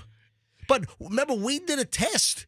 Like, I don't know, 4 or 5 months ago, we did a ChatGPT test, and we ran a couple of things, and we were just getting completely erroneous, bogus answers that were clearly incorrect. Just heads up. I mean, so many people, I hear it all the time. Oh, just put it in ChatGPT. Oh, yeah, I did it in ChatGPT. I asked ChatGPT. You got to be careful, folks, because people are getting erroneous data and information out of ChatGPT. I don't know. ChatGPT seems pretty great to Okay, me. go ahead. You live your whole. I'll tell you what. You go all ChatGPT all the time. Listen, it's a very interesting viewpoint. Fester, all ChatGPT all the time. Yeah, let's see how that works out for you. Why don't you start that today and give us daily reports? All right. What is MJ from the MJ Morning Show's problem? Are you putting that into chat? Yeah. What is MJ? Let me write from. I got to type that right. Space FR from the MJ Morning Show's problem. Let's see Let's see what your problem is. Let's see what ChatGPT. In the context of MJ Morning Show, MJ, the personality that goes by MJ is the host of the morning show. It's just spitting out information. If you're referring to the MJ Morning Show's problem, you could clarify. Oh, okay. All right. Why don't you type in, why is MJ such a douche? Hold on. It gives some serious problems. What? Public backlash to content or segments, right? Ratings, syndication challenges, show cancellations or rivals, legal disputes. Oh, All right. That sounds pretty accurate. GPT's not too far off. Oh, wait. MJ's a prick. No. Anyway, I love ChatGPT. the moral of the story is. Let me go to Grok and type your name in that and see what comes up. God, I'm gonna have a wiener coming out of my nose. Probably. Who knows? I mean, who Don't knows? challenge me to have ChatGPT make an image. Grok is spitting out nude photos of Taylor Swift. Dude, that was any AI image generator can do that. I mean, these things are good for good things and evil. What's in your wallet, Fester? Can you open up your wallet right now? Seriously, what's in your wallet? I do not carry a wallet because I have no ass. And Hold on, what happened to your Dr. Mark? No, what happened to your big mofo wallet? Yeah, I used to carry the Samuel L. Jackson wallet for years. It said "Bad Mother Bleeper." Yeah, that was the wallet from Pulp Fiction. And I had sciatic pain, and I went to see Dr. Mark, and he says, has anybody... Were you ever in a diner with a friend, and then Honey Bunny and her male friend came in to try to rob the place? I have, actually. Were you? Hey, Honey Bunny. Honey Bunny. Was it's it going to be Honey okay, Honey Bunny. Honey Bunny. It's going to be okay. All right, but you had the wallet that Samuel L. Jackson had. Give me my wallet. Yeah. It's the one that says "Bad Mother Bleeper" on it. All right, So I had this wallet for years, right? And I always thought it was super funny, and you'd get various reactions. That's right, Dr. Mark. And I went to him with sciatic pain, and he's like, I have to tell you something. He saw your wallet, and your wallet was like a cinder block. And he's like, remember the old dad wallets? Yeah. Well, my dad had 400 credit cards. My dad had every single gas brand. Exxon, Shell, Texaco, Mobil, Gulf, Phillips 66, Union 70. My dad had every freaking gas card. I'm like, why? I think he had an expired Esso card from 1971 in there. So Dr. Mark is like, let me see your wallet. So I give him the bad MF wallet. Yeah. And here's when I realized it wasn't... Did he laugh when he saw your bad... No. Yeah. Here's when I realized it wasn't funny anymore. Right. He's like this. He just gave like a nasal... He gave you a little snort. Not even a... Like a... Right. And I'm like, okay, it's not funny anymore. And he's like, listen... That was like the instant diagnosis. Yeah, he's like, if you want to solve your sciatic pain, stop carrying this wallet. So to this day, I don't carry a wallet. So if somebody's like, give me your wallet, I don't have a wallet. So you have a little tiny I have a little title fold thing that goes in the back of my cell phone. Oh, so I do have a wallet. I have a little bitty. That's my wallet. That's what I have. I have a debit card. I have an ID. I have a credit card. I have a fake ID. I have a gift certificate to Marathon Gas, and I have. What are your credit cards? I carry an Apple Card. All right. From like, what's your You have a Visa, MasterCard, American Express? It's a MasterCard. It's the Apple Card MasterCard. Okay. And do you have an American Express? I do not. You don't have Amex? I am not a credit card guy. All right. So I was going to say, what's in your wallet? And obviously, Capital One is not in your wallet. I have a debit card to my bank. I have a credit card in case. Have you heard about Capital One? Capital One. What's in your wallet? I don't know what are they doing. Well, class action lawsuit settlement might be in your wallet soon. Ooh. See, I don't have any big bank stuff.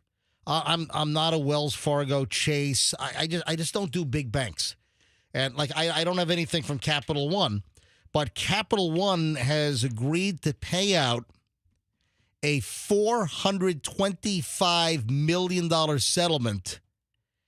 And they've been accused of defrauding customers by not raising interest rates and keeping them low for 360 savings accounts. So if you had a Capital One 360 savings account between September 18th of 2019 and June 16th of this year, you could be part of the class. Yeah, the Consumer Financial Protection Bureau, they went after Capital One over the savings accounts. And they said that they kept the interest rate at a ridiculously low level as interest rates were climbing. Do you know how many people listening right now have money sitting in the bank or in a savings account? And with some of these big banks, they're making garbage point garbage. They're making toilet point toilet. I mean, crap point crap. Bupkis point bupkis. It's not a lot. There are some of the big banks that are paying like 0.1%. I'll give you an example. You could go to Valley Direct, like Valley Bank, and like a new customer now, 4.25% on your rate. On the money? And if you've been there for a while, it's like 3.75% or something. Why are they giving new guys a better rate? Well, because they want to get new customers. But, I mean, you can get 3.75% on your money instead of some of these big banks that are offering crap. You're still better off buying Bitcoin. I'm just saying. 16 grand a year ago. Who's laughing now? Well, there's a new Tampa bank they're kicking off. What's it called? New Tampa Bank? No. Hang on. I saw the story yesterday. It starts with an E. New Tampa Bank. I think they're going to be based in Pinellas. Pinella. Hang on a minute. It starts with an E. Echelon. Oh. Yeah, so a new bank's kicking. Echelon. Hey, Echelon, why didn't you call me to be on the board of directors? Yeah, why didn't you, Echelon? Hey, Echelon Bank, why didn't you come to me to become an investor? Come on, Echelon. Come on, big wigs at Echelon. When the MJ Morning Show talks, people listen. Talk to all my sponsors, all our clients here on the show. All right, 924. I wish Echelon the best of luck, by the way. All right, 924 at the MJ Morning Show here on Q105. When we get back, it's the final segment. The final chunk of the MJ Morning Show is next. Ladies and gentlemen, I have breaking news. You now have a Genesis option in town. Yep. You now have more than one Genesis automotive dealer. This is phenomenal news. This is absolutely fantastic. A brand new Genesis dealer, Genesis of Tampa Bay, has just opened their doors at 275 and Bierce, right up near Lutz over there. So right off 275 and Bierce, brand new Genesis dealer. So now you have an option to buy a Genesis, lease a Genesis, to get your Genesis service. And it's a great organization. It's from the Murphy Auto Group. I know Mike Murphy personally, and Genesis has now come back to Tampa. So you don't have to cross the bay. Or if you live in Pinellas, you want to shop around for pricing on your new Genesis, it's genesisoftampa.com. Brand new, just opened up like in the last 10 days or so. Now you can lease a 2025 Genesis G80. Awesome. $399 a month, $62.49 due at signing, 36-month lease, 10,000 miles a year. Get all the details. Lease deals on G70s, on GV70s. Anyway, you got a whole new option for Genesis in Tampa Bay. genesisoftampa.com, and tell them that MJ sent you. Finally.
crap on Facebook Marketplace. Oh, man. It's not crap. And Yeah. I'm in the market for one. So Fester's like, look at this chair. I'm buying this chair. And I'm like, dude, that chair is listed for $650. And then he says, oh, I guess I'm not buying that chair. Don't you look at the price? I thought it said $50. You missed the six? Right? And do we have the same crap chairs? No. I think we're getting new chairs. Well, I don't want the chair that they're going to provide because chances are it's not fat people friendly. I want like a wingback, like executive desk chair, but I need risers put on it to meet the counter height. So Why don't I have? How about I have a welder put together like a metal bench? So here's what we're thinking. I just said that. Like, you see this chair right here? What? This chair right here, this black. Michelle and I were talking off the air. You didn't say it on the air. I didn't hear that on the air. I didn't hear it. No, I'm just appalled that you said what I just said to Fester during the break. Oh, I didn't hear. I didn't hear that. Look at this super comfortable looking. Well, we're married. We think alike. It's for crying out loud. Black leather chair in Seminole, right? They want $50 for it. It's got a little touch up on the wood, no big deal. But then if I could have like a woodworking guy or our friend. Listen, I'm going to call Fred. Fred, I'm calling Fred at Profusion USA, and I'm having Fred have his shop, his professional welders and their CNC machines, and I'm having them make a thick gauge metal chair that's not going to squeak and creak on Mike. I don't need the whole chair. The top of the chair needs to be like a luxurious leather chair. He wants this chair. But what I said was, remember we bought those metal risers for Chloe for her first dorm room for the bed? Oh, yeah. So if Fred could fabricate 4 of those to affix to the legs of this chair within some reinforcements because Fester's concerned about the weight. It would also need to be on wheels. Yeah. And then he could you just put the little clip-in wheels on there. So that's exactly what he wants. All right, so we'll get some dumpster casters on there. I mean, something that can move heavy objects. Yeah. Oh, man. But look at all these chairs on Facebook Marketplace. Hey, dude, Fester's not prepping. Fester's not looking for new breaking news and material. No, Fester's on Facebook Marketplace looking for chairs during the commercial break. Dude, I found a couple I'm looking for material. I'm looking for anything that is broken since I last looked at the news. And you're looking for freaking chairs. Dude, I found a good couch for the studio. Leather couches. No, I think we got that covered. We're getting a brand new couch from a furniture store. We are? Yeah. Because look at that couch in Hudson for $300. Oh, there you go. That's a nice looking leather couch. Mark Zallis is working on local furniture store providing the couch for the new MJ Morning Show studio. Ooh. Yep. Oh, going back quickly, the end of last segment, the whole Capital One thing. Do you know how much money Capital One is accused of ripping off customers with low interest instead of raising interest and paying people that had the Capital One 360 savings accounts? The size of Capital One, I wouldn't be surprised if it was like $1 billion. $2 billion. Okay. What? Yeah. So Capital One is accused of freezing their interest rates at ridiculously low levels as interest rates climbed. So they were benefiting from charging people high numbers for loans with high interest rates, but they were not sharing the interest with people that had these Capital One 360 savings accounts.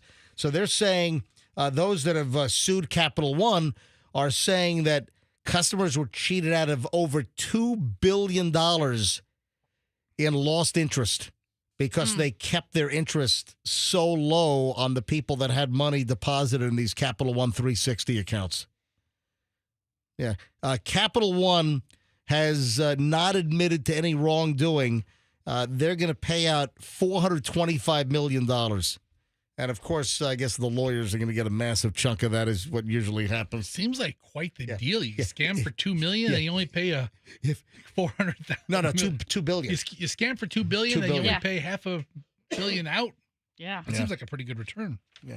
Gotta love these, these stories, with those that got cheated between September 18th of 2019 and June 16th of this year. Those that got cheated and they're going to make a claim, they'll get like a settlement check for 27 cents or something, Yeah, right. How much is that going to be?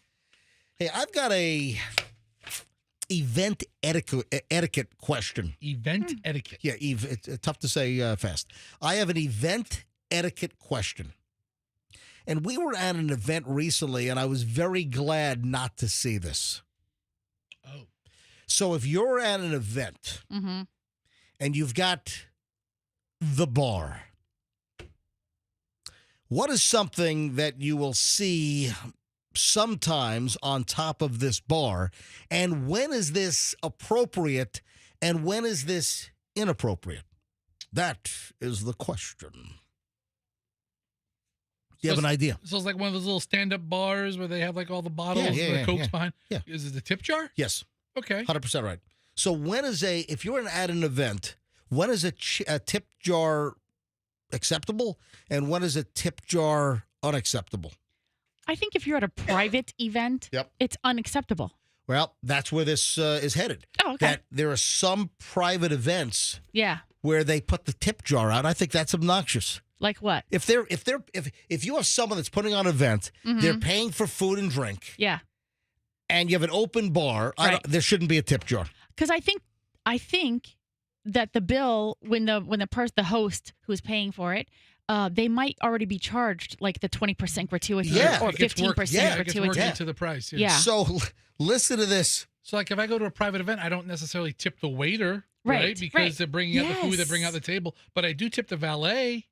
Oh. You know, I mean, it's weird. A bartender is making a stink on social media that she was banned from putting the tip jar on the bar top at a wedding.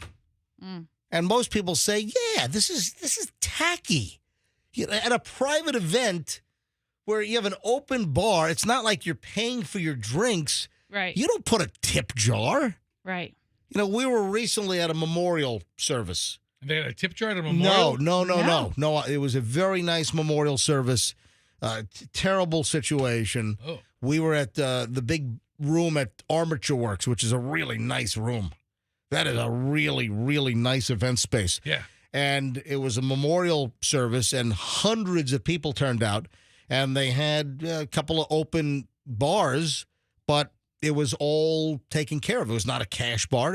Whatever you wanted, whatever the selection was, you can have. And there was no tip jar. And I looked for that even before seeing this recent story and this recent video where the bartender's bitching and moaning, complaining, oh, I had a tip jar. They told me to take it down. It's tacky as crap at a wedding for you to have a tip jar up there when the wedding hosts are paying for the food and bev. You know? Or a bar mitzvah, bat mitzvah, any birthday party that you have. Sometimes how do you say that? Quinceañeras. I mean, we had a ton of those in the city when the kids were growing up. Yeah. And you know what? You don't have a tip jar. Yeah, it gets worked into the price. Yeah. So then the bartender's moaning, oh, I was told to take my tip jar down. Yes. Damn right. I'll take your tip jar. I'll smash it against the wall. It's got quarters and dimes flying everywhere. Who throws change in a tip jar? Clink, clink, clink, clink, clink. Yeah, who does that anymore? I'll take it on the rocks. Clink, clink, clink, clink. Fessy, you like country music, don't you? You know what? I like some country music. I like the real twangy stuff. Have you ever heard of country star Carly Pearce? Nope. Yeah, I haven't either. I heard of Conway Twitty, but not Carly Pearce. Carly Pearce. Is she like newer? I don't know. So Carly Pearce, 35 years old. She's being described as a country music star. Okay. Guess what she cut her hand on? I mean, cut the freaking dickens out of her hand. Oh, boy, I've cut the dickens out of my hand. Is it like something really country music-y, like a spur? or was she like wrangling a horse or something? No, it's a bottle of freaking salad dressing. Well, like ranch? Yes. Really? That's fantastic! That's fantastic! That's jacktastic! Jacktastic! Yeah, that's right. There's a Hidden Valley Ranch party in my mouth. The Hidden Valley Ranch party in my mouth. All right, so does Hidden Valley Ranch, do they have their ranch dressing in glass bottles. I thought they were like, I don't like ranch dressing. The worst possible dressing is ranch. I'm not a creamy salad dressing person. I like vinaigrettes. I like balsamic. I like it. Yes. You're a lunatic. Yeah. It's not. It doesn't have to be Hidden Valley Ranch. I know. So the what is he like the natural ones or organic ones still come in glass. Yeah. See, I'm kidding around because I just wanted to play Melissa McCarthy. Yeah, I know. There's a Hidden Valley Ranch party in my mouth. I just wanted to play this. The Hidden Valley Ranch party in my mouth. Wow. And what about the new garlic flavor? Can you garlic ranch blast me now? Can you garlic ranch blast me now? Write that down. Can you garlic ranch blast me now? So I think there's a brand I like called Ken's. Oh, Ken's. I don't know if it's like the Ken Steakhouse or something. I don't know if it's still in glass bottles though. But I mean, and then there's like the salad dressings you get like in the produce section. That's what I was thinking about. The refrigerated ones, they come in like mason jar size ones. Oh yeah. What's that brand that you made me buy? I came Is it home. Lifehouse or something? Listen to this. No. Michelle sends me to the supermarket to get this ranch dressing. And I come home with the wrong dressing. What? And it was refrigerated in the produce section. And I got berated by Michelle for bringing home the wrong dress. I had to go back to the supermarket to find, you dummy, it's in the refrigerator. I couldn't find it anywhere. And Marzetti. Is that the Is that name? what I told you to buy? Is that the name? All right. Do you want to know who has the best ranch dressing? No, I don't. You want to know who has the best ranch dressing? Tell me. No ranch dressing is good. Jet's Pizza. What? Jet's Pizza. All right. First that of a all, restaurant? if you're dipping your pizza in ranch dressing, give me thing. your address and I'll beat the living crap out of you. Jet's Pizza, it has like a little squirt bottle you can buy on the side. It is the best ranch dressing. Oh, Wait. stop. You know where that's very popular? You're lucky you don't live In the here. Midwest. I was told this by our neighbor. What? Who said that in Texas, sure. Food sucks. And so you know what? They put ranch dressing on everything. Texas food sucks, so yeah. The cure is ranch dressing. Yeah. I was like, what? Yeah. Instead of need more cowbell, need more ranch dressing. Apparently, he's like that's why they put it on pizza or they dip their pizza in it. Whatever you're eating, it's going ranch. That is disgusting. I saw some clown. First, all the people doing food reviews on my Instagram feed these days, all these influencers. Oh my God, I'm just getting overloaded. There's some dude that he's a self-proclaimed pizza guy now. I have no idea who he is. I look at his thing. He's got 1,200 followers, and that's how it starts. Yeah, that's how it starts. That's fine. Anyway, the guy's dipping his pizza in ranch. I wanted to jump through the screen of my phone, and I wanted to rip his throat out.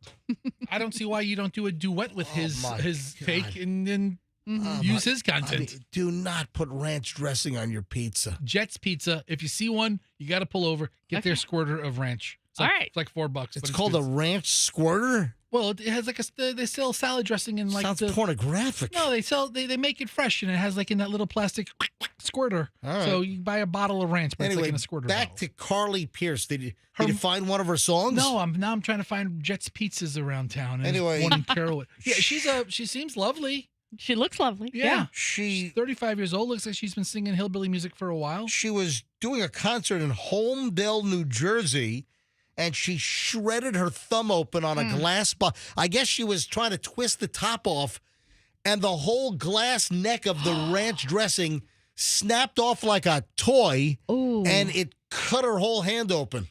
Oh, I never thought about that possibly happening. Come on, that doesn't how did that happen? I don't know.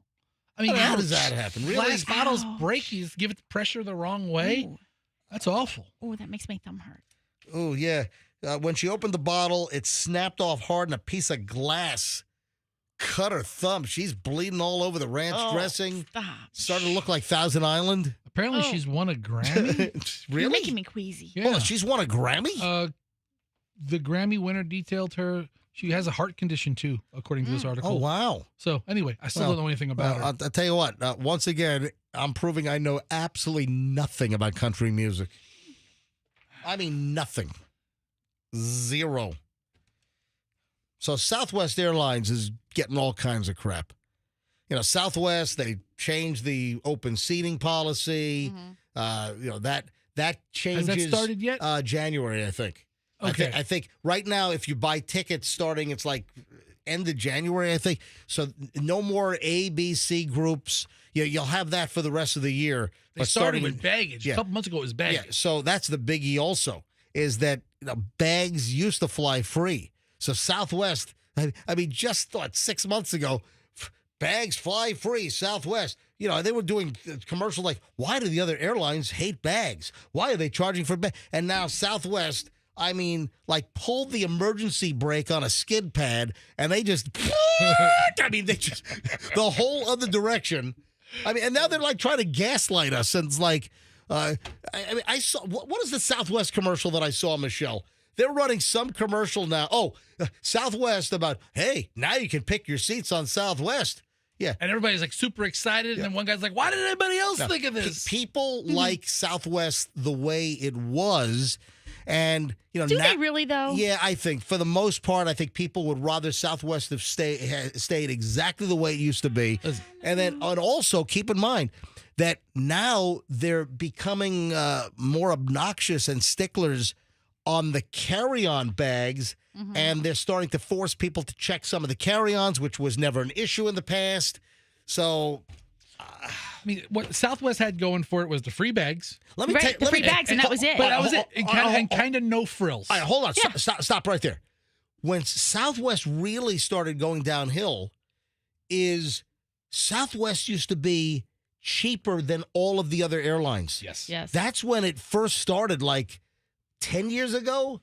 Yeah. And then suddenly it's oh my God, this Southwest fare to Dallas is more than American. Right. Wow, this Southwest fare to Atlanta, hell, it's more than Delta. What's going on here? Yeah, it's not price competitive. Mm-mm. Now bags don't fly free. Right. Okay. And next, it's going to be the flight attendants are going to kick you in the nuts. Speaking of nuts, Southwest gave out the best honey roasted peanuts. Yep. And then everyone got a peanut allergy. I once chatted. And then everyone went into anaphylactic shock, and they had to boom jam an EpiPen into their thigh. Southwest had a big girl. They used to work the Tampa to New Orleans route. What? She used to have a flight attendant, and she was bigger. She was large. How many times did you fly Tampa to what? I think in 1 year. For some business, I think I flew it 5 times. And the same flight attendant was on every flight? I saw her 3 times. All right. And she didn't remember me, but I'm known to chat up the big girls. And anyway, she gives out the nuts. And on the way, while she comes by, I'm like, I want you to know these are the best nuts I've ever had. And she had a chuckle. And I was like, what do I have to do to get my hands on a couple of bags of these? And on the way out, she gave me the cellophane. Oh, the whole bag. No. Really? Full of, it was 50 packets of Southwest nuts in there. Nice. And she just gave me she gave me the Guess look. what? They fired her. What look did she give you, She's Fester? like, listen, you want to join the 400-pound Mile High Club. She Stop gave it. Yeah. She gave you the look that both of us are into nuts. She's like, yeah, baby. How long ago was this? I got ladies. I got to beat them off with a stick. Did you tell Allison? It happens. So I got a thing about me. Yeah, I know you do. Yeah, I got a thing about me. So Southwest getting flack now. Now they're becoming, more sticklerish on the carry-on bag. It's just everything. They're not sticklers on their nuts. Right, listen to this. Yes. They screwed over 2 blind women now. Oh yeah. Oh no. It gets worse. Oh my God. What else can we do to let's screw over 2 blind women?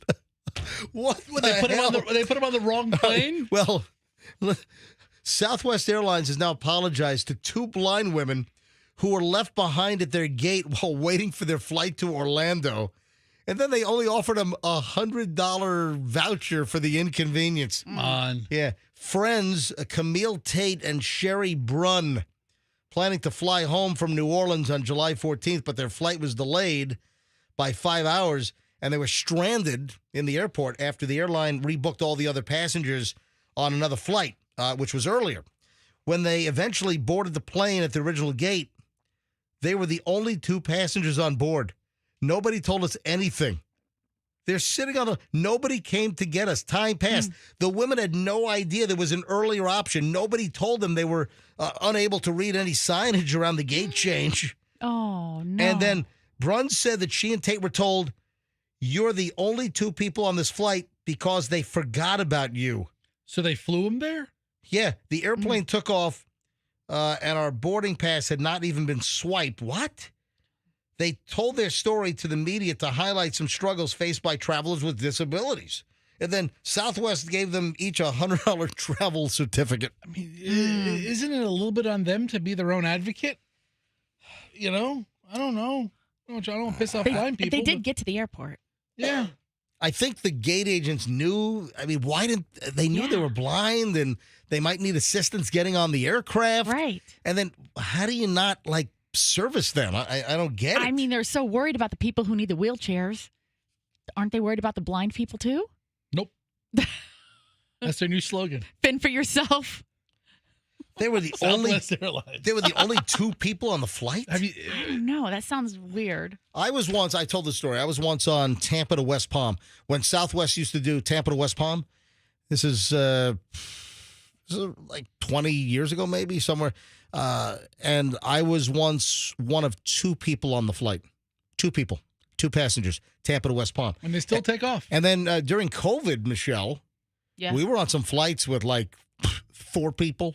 Remember that? We were on I think it was a Southwest flight coming in when the hurricane was headed here back in like 2017. That was another one.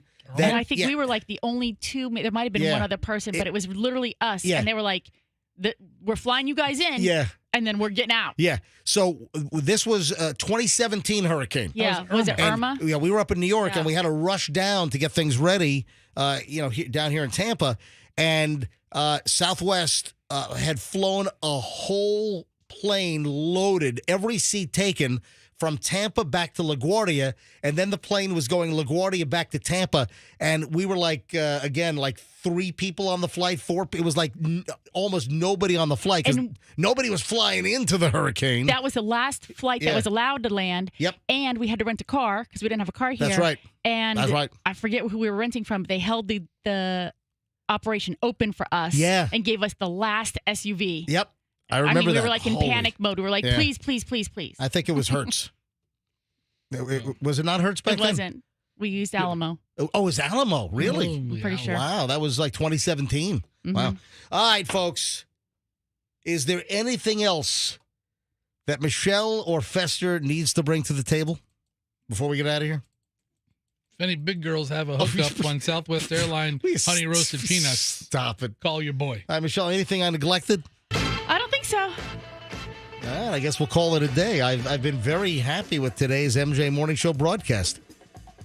Listen, the general rule is, did I entertain myself today? I think you did. The answer is yes. I entertained myself, and for the most part, that seems to have worked historically over my broadcast career, that tends to entertain the bulk of the audience. You know what? I have one request. I have one dream today. If I could get just one new Instagram follower before we sign off. If I could just get one new follower to my Instagram account, Certified MJ Radio. I'm not being a piggy. Just one. I'm just asking for one new follower. Certified MJ Radio, give me a follow. Certified MJ Radio, just one new follower. That's all I want. Folks, have a great day. We'll see you tomorrow, and let's be careful out there.